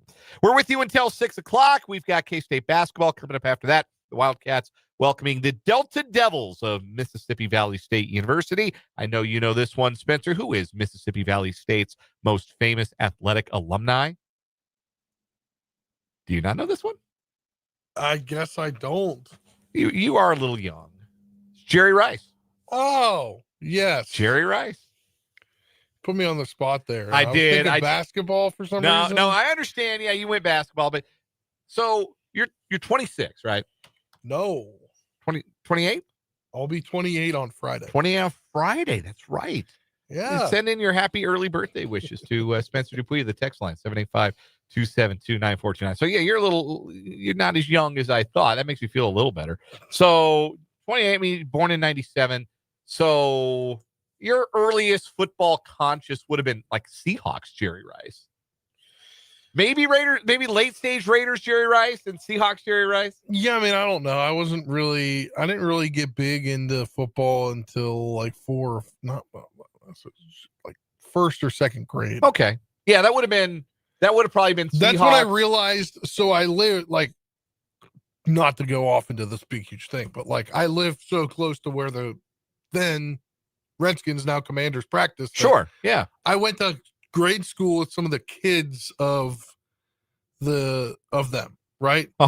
So one of the kids was like in some event that I was also in at school. So I met a random name of player, Lamar Marshall. You probably no clue who that guy is. Played linebacker for Washington in like 2006-07. Not on purpose. Did not do it 6-7 on purpose there, but whatever. So like that's when I really started getting into football. It's like when I would be like, oh, I'm at the store and I saw this guy. So I didn't really get into it before then. Okay. No, it does. It does. So yeah, your first awareness, if you'd been aware of him during his playing days, would probably have been Seahawks, Jerry Rice. Yeah. He was 40 years old. He's still cooking dudes. Like he was still extraordinarily capable. Jake LeBon and I used to have the debate all the time about who the best wide receiver of all time was. And it really wasn't much of a debate. It was just, I knew I would annoy Jake if I said that Randy Moss was better than Jerry Rice. I knew I could get his goat if I said that. And I'd make an allusion to it all. It would set him off every single time. Say anybody's better than Jerry Rice. You go back and you look at the numbers. It's like, yeah, man, nobody was better than Jerry Rice. It's not really close. Like Randy Moss athletically is close. Yeah. But like the production and the greatness well into the 30s and even into the 40s, there's no touching Jerry Rice. Texter from the 785 asks, did you know, and I did know this because speaking of Jake, he's the one who told me this. Did you know Jerry Rice played against the Washburn Ichabods? Did not know. 1984, the lone meeting on record between the Mississippi Valley State Delta Devils and the Washburn Ichabods. Not a great day for the Bods. They lost 77-15. Wow. Yeah, not a great day on the gridiron for the Bods back on September 15th, 1984. But Kinda yeah, sounds like a horrible basketball score. Yeah, it's like a high school girls basketball score with like a really, really good team and a. I was saying really high school anything. It's like 1A versus 7A or 6A. Oh, it could be something like that too for football speaking. Yeah. Anyway, there's a little aside for you. It's Mississippi Valley State basketball. Again, according to Ken Palm, they are the worst team in America, and they play the Kansas State Wildcats at Bramlage Coliseum tonight. Not exactly a resume builder, but it is a needed confidence builder for this K-State team. This game might be coming at exactly the right time for kind of a shell-shocked Kansas State basketball team. 7 o'clock tip from Bramlage Coliseum. Chiefs Kingdom show to follow, tape delayed here on 580 WIBW. It's funny. I went on to Mississippi Valley State Sports website, and they have a preview for tonight's game. And you know how like most times they'll show you like comparison of where the teams are. Like this is the scoring on offense, they're scoring defense. Mississippi Valley State's average they score is 69 points, and the average they give up is 88. It's not great. It's not what you want. Yeah, like K-State scoring offense is 84, their scoring defense is 80. So respectable. Ryan in the YouTube comments wants to know who the first Chiefs quarterback is that you remember from your time following football. I don't even know. Would you? I'm trying to dig back in the time machine, like 2000. Would you have known Trent Green because he was a former? Yes, Trent Green. Yeah, you would have known Trent Green. Like my first years were like, but you would maybe not 07. Where like that was the beginning years of me digging into the NFL. Sure. Yeah, you would have known Trent Green. And that's probably about right for you. The Trent Green era. Good player. Here's a text from the 615. Appreciate you hitting us up on the text line, folks. 785-272-9429 regarding the best wide receiver of all time discussion. Steve Largent should be in the discussion, especially because of who his quarterbacks were. He definitely did play with some limited quarterbacks in his Seahawks career. And of course, if you mention a Seahawk in any discussion, that certainly appeals to your captain here. But the best wide receiver discussion is like the best hockey player discussion. There's one guy in it, and then you're arguing about who's second best. Like it's Rice, and then it's who's playing for second. And for me, that's Moss. But like if you disagree, I understand. But my argument would be Randy Moss. I'm gonna have to text Jake tonight something about, hey, we were talking today about how Randy Moss is the greatest wide receiver of all time. He will blow up my phone. He will lose his mind. I think Randy Moss is the greatest wide receiver of all time. He's not. I think he is. I love him, but he's not better than Jerry Rice. Imagine what he could have done if he had not gotten in trouble in his youth. Well, that's part of the story, though, right? Like, I mean, now, yeah, college Randy Moss, and he's a Marshall guy, so I understand your perspective. Well, I mean, here. I don't think he would have gone to Marshall if he would have gone to Notre Dame or Florida State. Him and Peter Warrick on the same college team would have been so unfair. So unfair. Let's get to some headlines. He would have probably won the Heisman. I think he could have. Yeah, he finished in the top 5. That's what I'm saying. Had he been Division a power 1 AA player at the time. Yeah. We're going to get back into some more current NFL discussion, including some final thoughts on the Chiefs' loss to the Houston Texans on Sunday Night Football. A quick Chiefs headline before we really dig into headlines here. Confirmed that Wanya Morris has ligament damage in his left knee. It is not a torn ACL, but it is an injury significant enough that will cost Wanya Morris the rest of the season. So he'll be placed on injured reserve.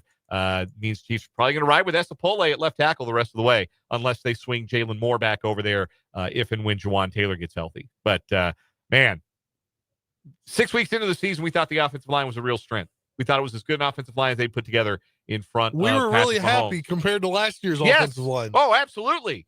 And now we're watching Mike Caliendo and Jalen Moore in an unnatural position and an undrafted rookie free agent protecting the blind side. That's part of the story. That's part of why we are where we are as it pertains to the Chiefs. But let's get to some headlines. Let's start with college football. Made official yesterday that the Kansas State Wildcats have declined a bowl bid for 2025. The statement from Athletic Director Gene Taylor, in case you did not see it yesterday. Following our recent coaching change and conversations with our player leadership and Commissioner Yormark, I determined that we will not accept a bowl invitation on Sunday. This decision was not taken lightly, but with our coaching staff transition and several uncertainties regarding player availability, I felt it was not in our best interest to try and field a team that was not representative of Kansas State University. We applaud this group for fighting back from a 2-4 record to lead us to bowl eligibility yet again, and we are happy that our seniors were able to go out on top with victory inside Bill Snyder Family Stadium. Kansas State and Iowa State both fined $500,000 by the Big 12 Conference. Iowa State, of course, also declining a bowl bid following the departure of their head coach, Matt Campbell. That made official today. Matt Campbell officially named the next head coach at Penn State. Got to get Penn Taking State. his OC with him, too, so Andy Kotelnicki is now a free agent. Andy Kotelnicki is a free agent. Congratulations to Penn State. They had a shambolic coaching search, and they landed on the right guy anyway. I don't think they could have made a better hire, to be completely honest with you, than Matt Campbell. Anyhow, Back to the bowl discussion. I mentioned Iowa State declining a bowl bid. Notre Dame declined a bowl bid. That's obviously a different deal. They did not make the college football playoff field and decided to take their ball and go home. A host of other 5 and 7 Big 12 teams, including Kansas, along with Baylor and UCF, also declined bowl bids. The Birmingham Bowl couldn't find anybody to come play Georgia Southern there for a while. Ultimately, it was Appalachian State who accepted that particular bowl bid as a 5 and 7 team. They will take on Georgia Southern in a rematch there in a pretty fun rivalry game. Yeah, that is a rematch, isn't it? A couple of Sun Belt teams. It's a fun rivalry game, apparently, for the fans. So I'll start with KU first because it's less complicated, my feelings on this. KU already thought their season was over. They probably sent their kids home for the holidays, probably already started preparation for next year. To turn around and say, oh, hey, there's a bowl bid here if you want it, I totally understand saying no. I think that is a totally logical thing to do. You've already switched off that part of your brain that says your season is continuing. You're not thinking, like, if you're the first 5 and 7 team in the APR rankings, you might be hanging on to hope that you're going to get a bowl bid. If you're as far down on the list as KU was, and I don't know how far down, but substantially down on the list. There were like 5 or 6 other teams that were offered the bid before Kansas was. You're already at that point, like, yeah, that's not happening. We're not going to play in a bowl game. And you shut it down. You send your kids home for the winter. I don't have a problem with that. With Kansas State, it's a little more thorny. But I do go back, and like, I respect the opinion that this is the bowls are a privilege. It's an honor. You earned it. You should go play in the bowl. You should want to play in the bowl. I understand that perspective, like a player perspective. Like, you've got the opportunity, maybe if you're a senior, to play one more game. You want to take that opportunity. You want to maybe end what was a disappointing season on a high note. But the counterpoint of this argument is, I think, a really easy one to appeal to. I think if for Kansas State fans, UK State fans remember playing that Texas Bowl back following the 2021 season. Now, that was a really good example of why the bowl game can be a positive, because 2021 was shaping up as like it was a decent year for K-State, not a great year, but a decent year. But they came out in the bowl game after Courtney Messingham was fired as the offensive coordinator. And you know who called the plays for K-State in the Texas Bowl? That would be the newly promoted quarterbacks coach to new offensive coordinator, Colin Klein. And it was a Colin Klein offense. We got to see what that looked like for the first time. And K-State went and they balled out. And they were dominant, and they crushed LSU, a brand name program, in the Texas Bowl. And they set the stage, they set the tone for a Big 12 championship the next year. I really firmly believe that set the table for what was to come for K-State. LSU went into that game and had a wide receiver playing quarterback. LSU went into that game and they were so dramatically short of players. They were going through a coaching change. Brian Kelly had already been announced as the next head coach. And that game made LSU look bad and put players in positions they didn't belong in. You were playing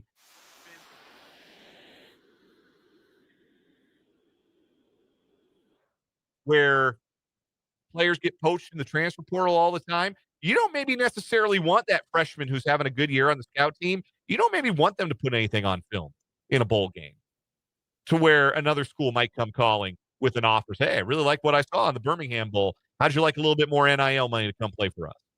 You might want to keep some of those freshmen or sophomores a bit of a secret if you're a program like Kansas State going through the kind of transition that they're going through. So I think the key part of Taylor's statement there was a team that was not representative of Kansas State University, because LSU in the Texas Bowl after 2021 put out a team that was not representative of LSU, and they got humiliated. And if Kansas State were in a position where they were bringing back, their coaching staff intact, and they were trying to lay a foundation and build some momentum for next year, yeah, absolutely, go play in a bowl. But you're changing coaches.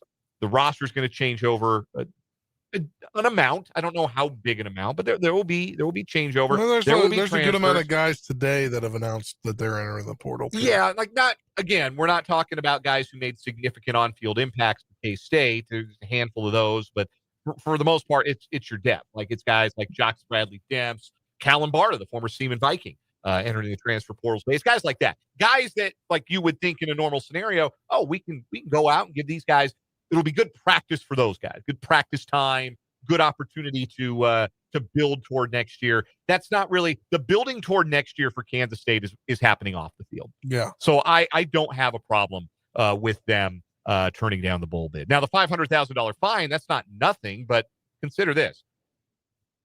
You get a chunk of that money back because you get a share of Iowa State's $500,000 fine, just like the other 14 teams in the league. Also, you don't have to pay to travel. That's off the board. You don't have to pay to travel to Shreveport or Birmingham.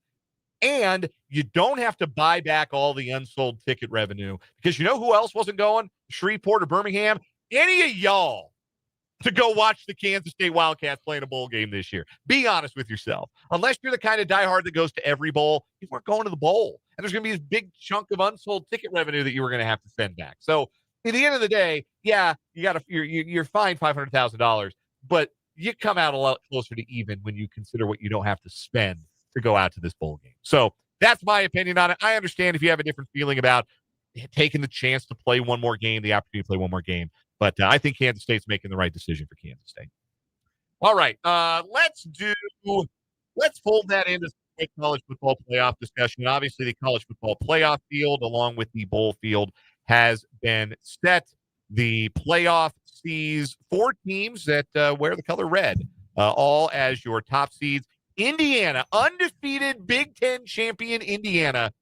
If it happened on your video game, you'd call it unrealistic. Shout out to them for winning the Big Ten championship. They won it, and I watched Curt Cignetti walking towards midfield for the post-game handshake, looking like he was walking into a room to have a colonoscopy done. And I said something to the effect on Blue Sky of like, it's okay to smile. Like, you can be happy that your team won, but maybe that's the way you have to be wired to do what Curt Cignetti has done. And somebody responded to me and said, that kind of reminded me of how Bill Snyder used to walk out to midfield after a lot of big Kansas State wins. And I feel like that bolsters my point. Like, there's a certain way you have to be wired to undertake the sort of job and succeed to the level at which Curt Cignetti has succeeded at, and to which Bill Snyder succeeded at Kansas State, to where the winning almost feels like a relief at the end of the day, where there's not that expression or explosion of at least public joy. It's just, all right, job's done. And it's strange, but I do think I think that's how you have to be wired, to say, I'm going to win at Indiana. And then in 2 years, turn Indiana into a juggernaut and the number 1 seed in the college football playoff. That, with all due respect to Bill Snyder, there are people arguing that the job Curt Cignetti has done in 2 years in Indiana is the greatest coaching job in college football history. And I disagree with that argument, but I also understand where those people are coming from because of how bad Indiana football has been over the course of my life. I think also, like, Curt Cignetti as a guy, like, he shows you what, like, late stage career coaching can be. Yeah, because he's in his 60s. Yeah, I mean, like, he's not Colin Klein. No, he's not the who's young about guy to take over his alma mater. What is he, 30-something, 38? Yeah.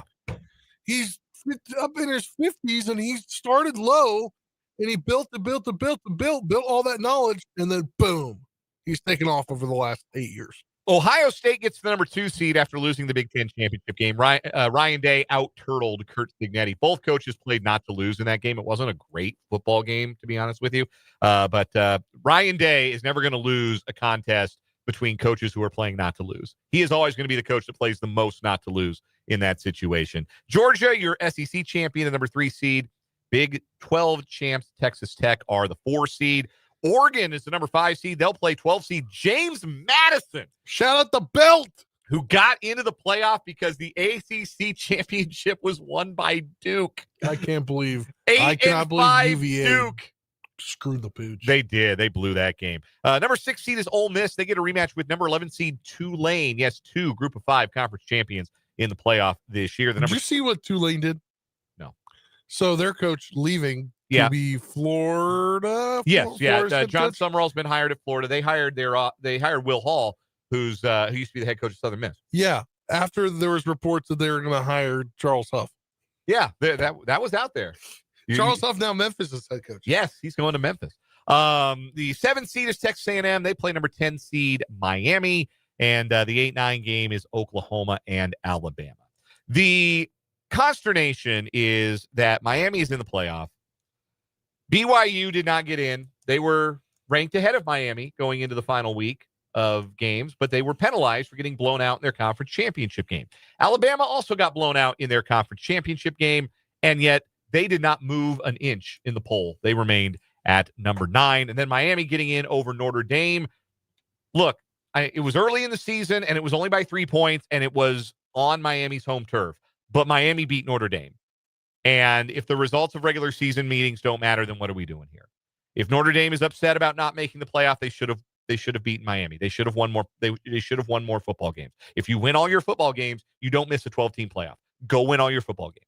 I don't have a lot of sympathy if you miss a 12-team playoff. Go win all your football games. You have an opportunity. Go win them all. If you win them all, they'll never leave you out. But the thing, too, about Miami, because it's very funny, the ACC does get a team in, but it is not their conference champion or even a team that played for the conference championship. Yeah, that's a little odd. People are mad about that, but listen, the ACC is still an Autonomy 4 conference. And the powers that be in that room in the college football playoff, SEC folks, Big 10 folks, Big 12 folks, ACC folks, they're not going to shiv an Autonomy 4 conference and say, you're left out. Too bad. They're going to find a way to keep you in because there, but for the grace of God, goes the Big 12. There, but for the grace of God, goes the Big 10. There, but for the grace of God, well, not the SEC. Because let's be honest about the other part of this, which is Alabama getting in, even though they kind of stink. Like, it's not a good Alabama team. It's not a standard Alabama team. And they proved that by getting their lunch handed to them by Georgia on Saturday. This is a TV show. This is a television show. The college football playoff is best understood as a television show where the executive producer is SEC Commissioner Greg Sankey. Yep. And they are not going to not cast Alabama in their TV show. Flat out, point blank, period. If they can have Alabama on their TV show, Alabama going to be on that TV show. So that's why it went the way that it went. That's why the bottom part of the bracket was seated like it was seated. All right, let's get to some other college sports headlines. Go ahead and ramble through these, Spencer. Yeah, a lot of local headlines here. Washburn soccer, women's soccer, for those of you who don't know that they only have women's soccer, it's into the Final Four for the second time in 3 years, beating Missouri St. Louis 3-2 on Saturday.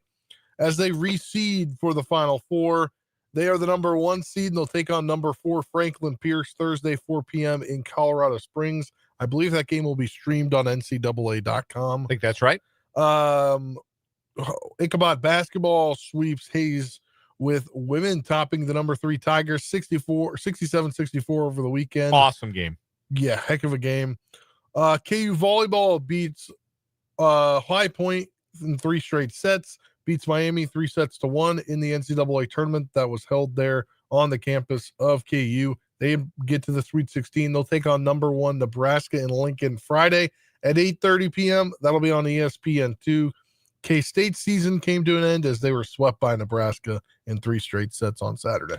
And a similar fate probably awaits KU, but that's why they play the matches. Yeah. Tremendous job in year 1 by Matt Ulmer. Not easy to be the guy that follows the guy, take over for the great Ray Bouchard. But if it was KU anybody, clicking. it'd be a guy that had success at the level. So. Oh, certainly. No, he's done a tremendous job there. One last headline to get to: the Veterans Committee voting on the Baseball Hall of Fame contemporary era players had 8 players to choose from and debate over the weekend, and they landed on sending one of them to Cooperstown. The newest member of the Baseball Hall of Fame is Jeff Kent. And if you're thinking to yourself, I never felt like Jeff Kent was a Hall of Famer while he was playing, you're not alone. Yeah. Jeff Kent's calling card is that while he was a second baseman, he hit 351 of his 377 career home runs. No second baseman has ever hit more home runs while playing the position than Jeff Kent. He also drove in 1,518 runs, had 2,461 hits, batted .290 with a lifetime .500 slugging percentage, and won the 2000 MVP. But wait, didn't you just say you never felt like a Hall of Famer? Well, here's the thing about Jeff Kent. Long career, 17 years, half a season with Toronto, about 4 with the Mets, half a season with Cleveland in 1996, 6 seasons with the Giants, 1997 to 2002, 2 seasons with the Astros, 4 seasons to wind down with the Dodgers. Jeff Kent was never, not once, the best player on his own team. Never, not once. But Dan, he won the MVP in 2000. Yeah, He did. He had 334 that year, 33 home runs, 125 runs. You know he was driving in, scoring all those runs? Barry Lamar Bonds, who, by the way, hated Jeff Kent's guts, and the feeling was more than mutual. And at the end of the day, this is what we have happening here, I think. Honest to goodness, Jeff Kent is in the Hall of Fame today as a middle finger to Barry Bonds. The entire process of voting for the Baseball Hall of Fame, both from the writers in the 10 years that Bonds was eligible and now with the Veterans Committee, this entire process has now become a screw you to Barry Bonds specifically. Because there is no planet that exists in which there should be a museum dedicated to great baseball players, and Jeff Kent is in it and Barry Bonds isn't. That's absurd. To put it in perspective, Jeff Kent put up all those numbers and drove in all those runs because teams decided they'd rather pitch to him than Barry Bonds. He was the guy like, yeah, we'll go after Jeff Kent. And, oh, by the way, while he was putting up all these peak numbers in his career, oh, he was in his 30s too. Huh. He was in a guy in his mid to late 30s peaking during the steroid era? That's not suspicious. Also, nobody liked Jeff Kent. There are no Jeff Kent fans. I don't know anybody whose favorite player was Jeff Kent. He was widely disliked in every clubhouse he was in, and the feeling was mutual. He has said, like, flat out, he does not like people. He one time told the press that he suffered an injury in spring training. He broke his thumb. He said he fell off his truck while washing it. Nah, man, he was doing motorcycle tricks and busted his thumb and lied about it in 2002. And eventually the truth did come out on that. So, like, this is not a guy that people are even really inclined to celebrate making it into the Hall of Fame. Oh, he's a good guy. Like, they might have if Dale Murphy had gotten in, which he did not. Or they might have if Carlos Delgado had gotten in, which he did not. Yeah. No, this is Jeff Kent, who nobody likes. Very good player for a long time. But not even the best second baseman who's not currently in the Hall of Fame. He's not half the player Lou Whitaker was. He's not the player that Chase Utley was. Dustin Pedroia had a better career. Like, there are a lot of second base. Bobby Grich. There are a lot of guys at second base who should be. That's where the line starts. The line starts with Lou Whitaker. He's one of the best players not to be in the Hall of Fame, non-steroid edition. But we're going to put Jeff Kent in because screw you, Barry Bonds. We don't like you, Barry Bonds. You use sports drugs, Barry Bonds, so screw you. And I know some people are totally fine. And Barry Bonds is not a sympathetic character. We'll be real honest. I'm not sad for Barry Bonds, the person, that he's never going to get into the Hall of Fame. But let's be real honest about what this process has begun. This whole process now exists, selecting players to go into Cooperstown. It is all a middle finger to everything that people feel like Barry Bonds represents. Yeah. And I think that's a really stupid way to build a museum to baseball greatness. That's the timeout we'll take here. We'll come back. Who the hell's going to win the AFC? That and other big questions from the week that was in the National Football League in Week 14. That's next to 580 Sports Talk.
5:36 on 580 Sports Talk.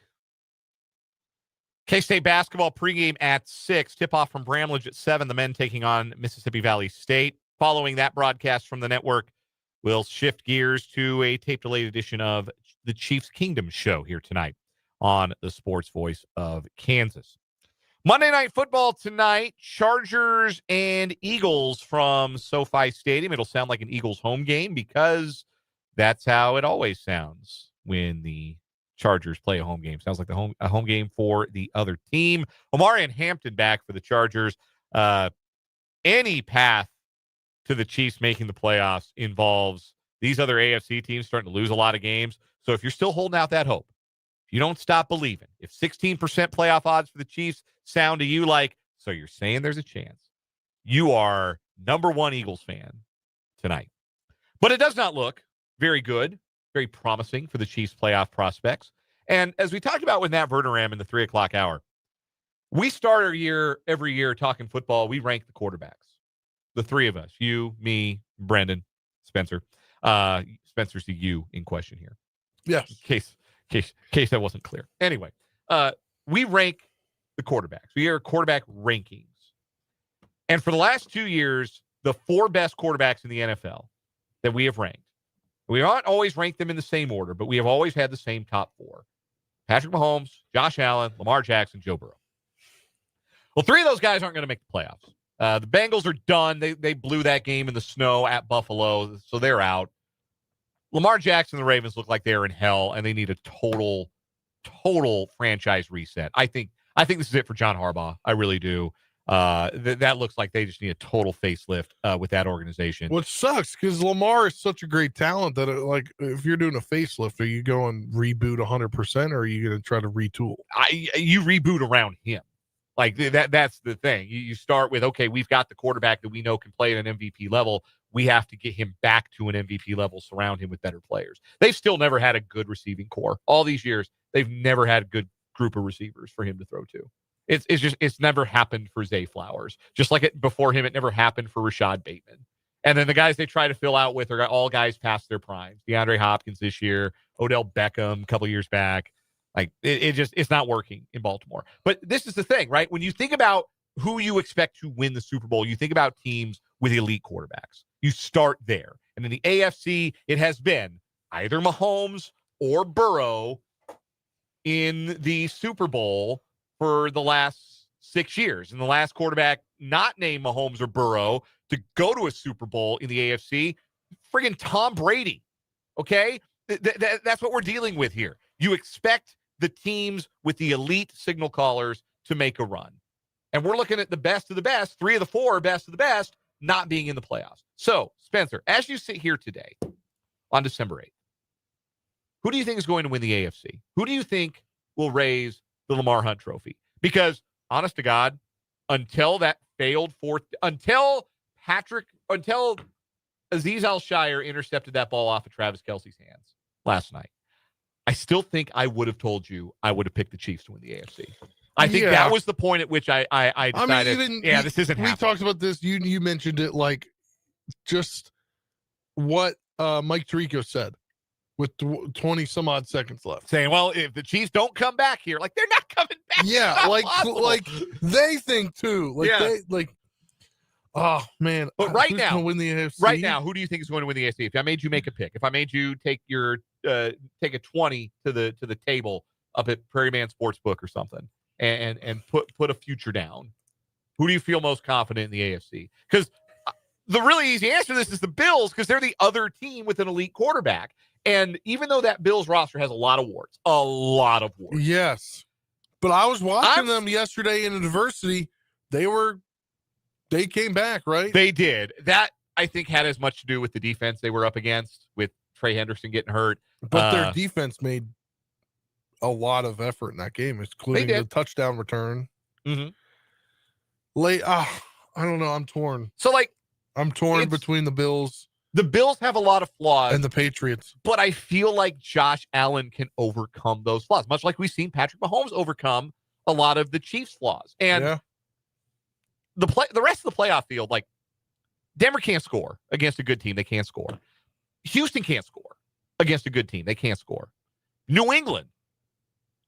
I might rank them second, honestly, because Drake May has really leveled up and he's going to be knocking on the door of that elite quarterback conversation. But, like, who are the other playmakers on that team? Like, right now, and honestly, I think it's easy for me. Like, I'll back the Bills in the AFC because they have the quarterback. And there's enough elite talent. They have the running back, too. James Cook. He's not going to win Offensive Player of the Year, I don't think. I think it's going to go to Jackson Smith and Jigba of the Seahawks. Don't think Jonathan Taylor's in contention anymore. Don't think the Colts are in contention anymore, frankly, for anything. Nope. Daniel Jones out for the year with an Achilles. Tough break for them.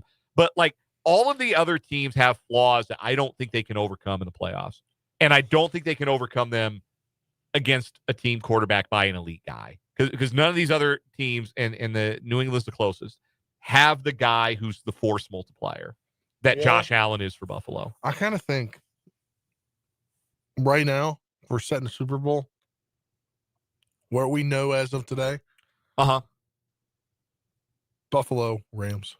Buffalo and the Rams. Yeah, I think that's probably where I would lean to. I think the Rams are the most complete team. And, man, when they're rolling on offense, they look unstoppable.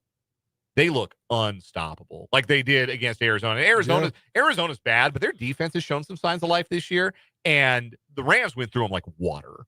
530 yards of offense. I mean, you have two receivers that are really, really good, and one who I didn't expect to be as good as he is in the red zone in Devontae Adams. You got a deep threat in Puka Nacua and your red zone threat in Devontae Adams for Matt Stafford. What else could you want? Yeah, they've got all the pieces. They run the ball effectively. Stafford's playing great. Text from 785 says Nacua should be Offensive Player of the Year. He has 300 fewer receiving yards, 250 fewer receiving yards than Jackson Smith and Jigba. He was also hurt. 3 fewer touchdowns. Games. Yeah, he also missed a game. He missed a game. Yeah.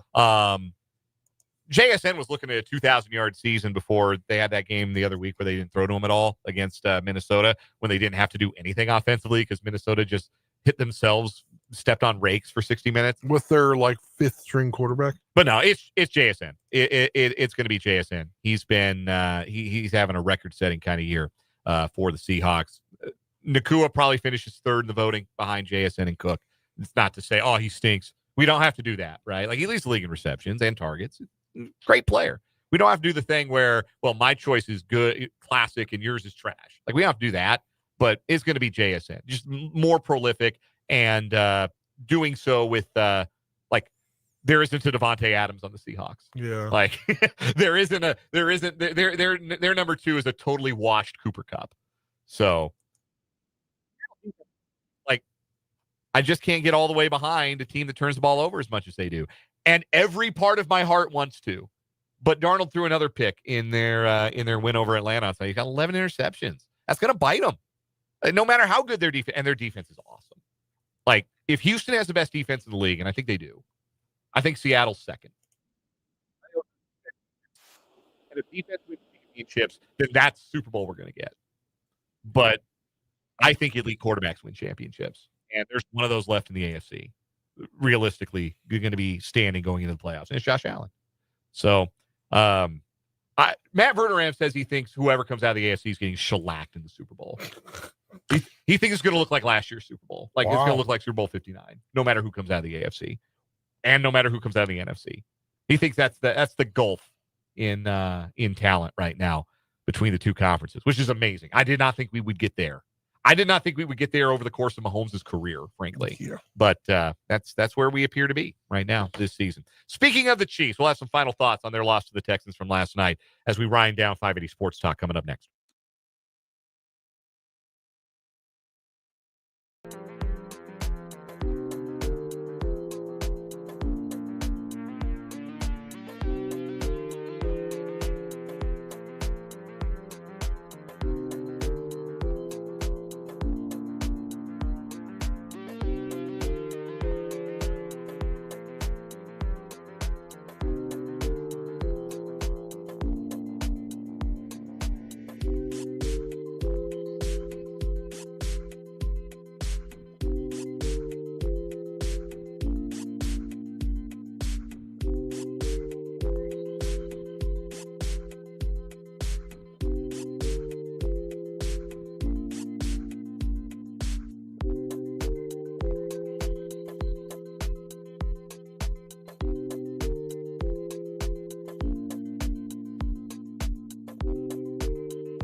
5:48 here on this Monday edition of 580 Sports Talk.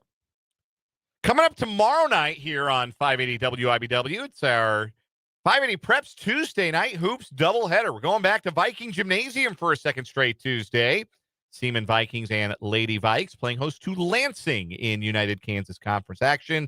Yours truly, along with Larry Latimer, having the call for you.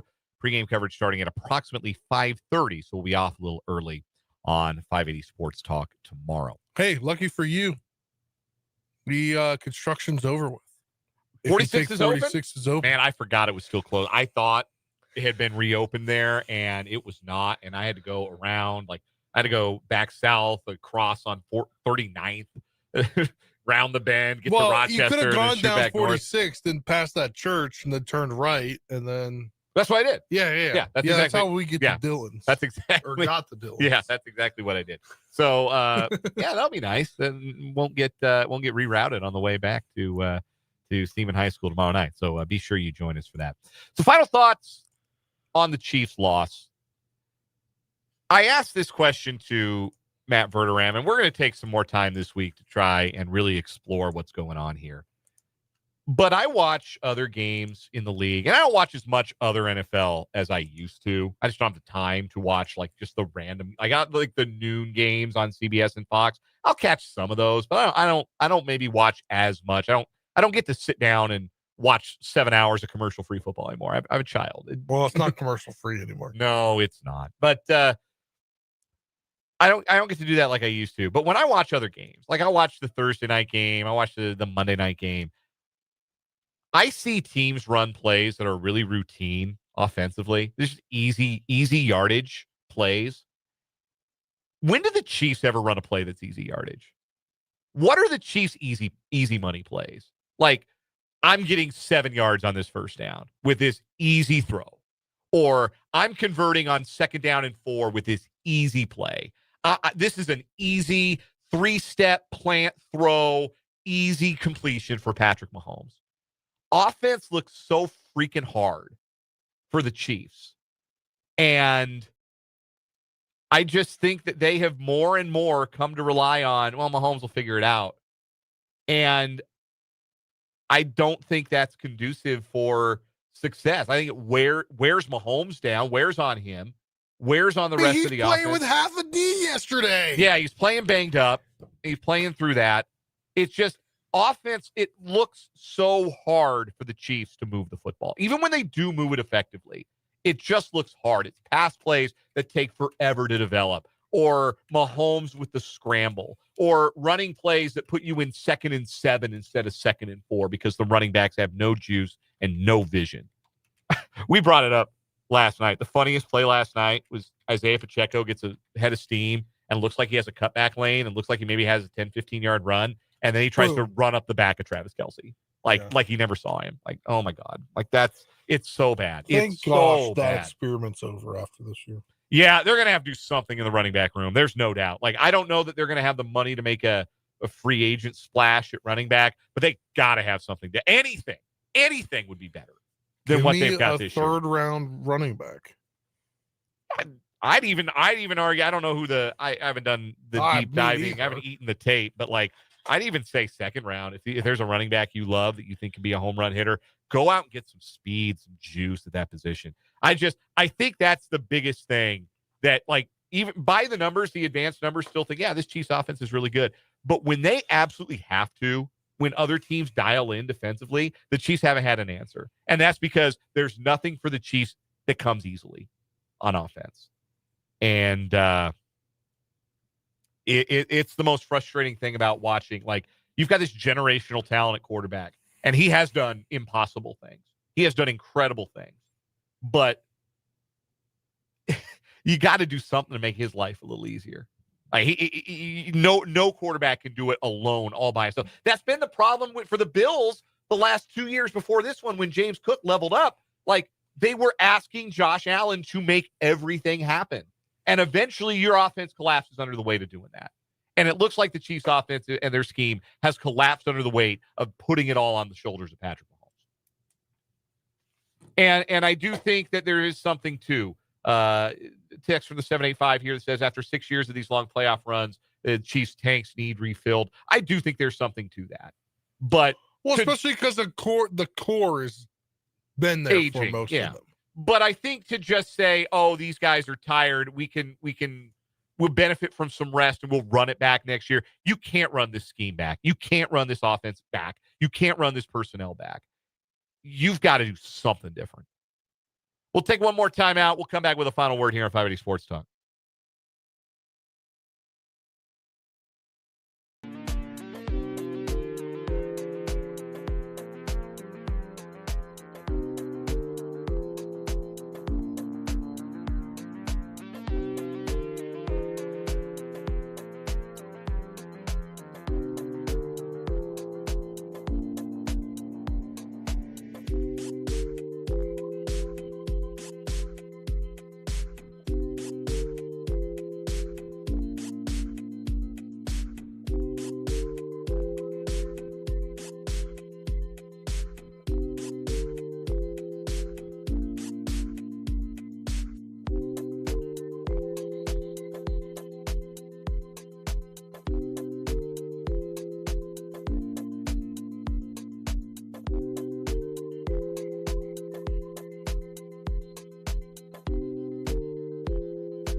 Time for a final word here on this Monday edition of 580 Sports Talk. And as always, I will defer first to Spencer Dupuis. Spencer. Yeah, final word for me tonight.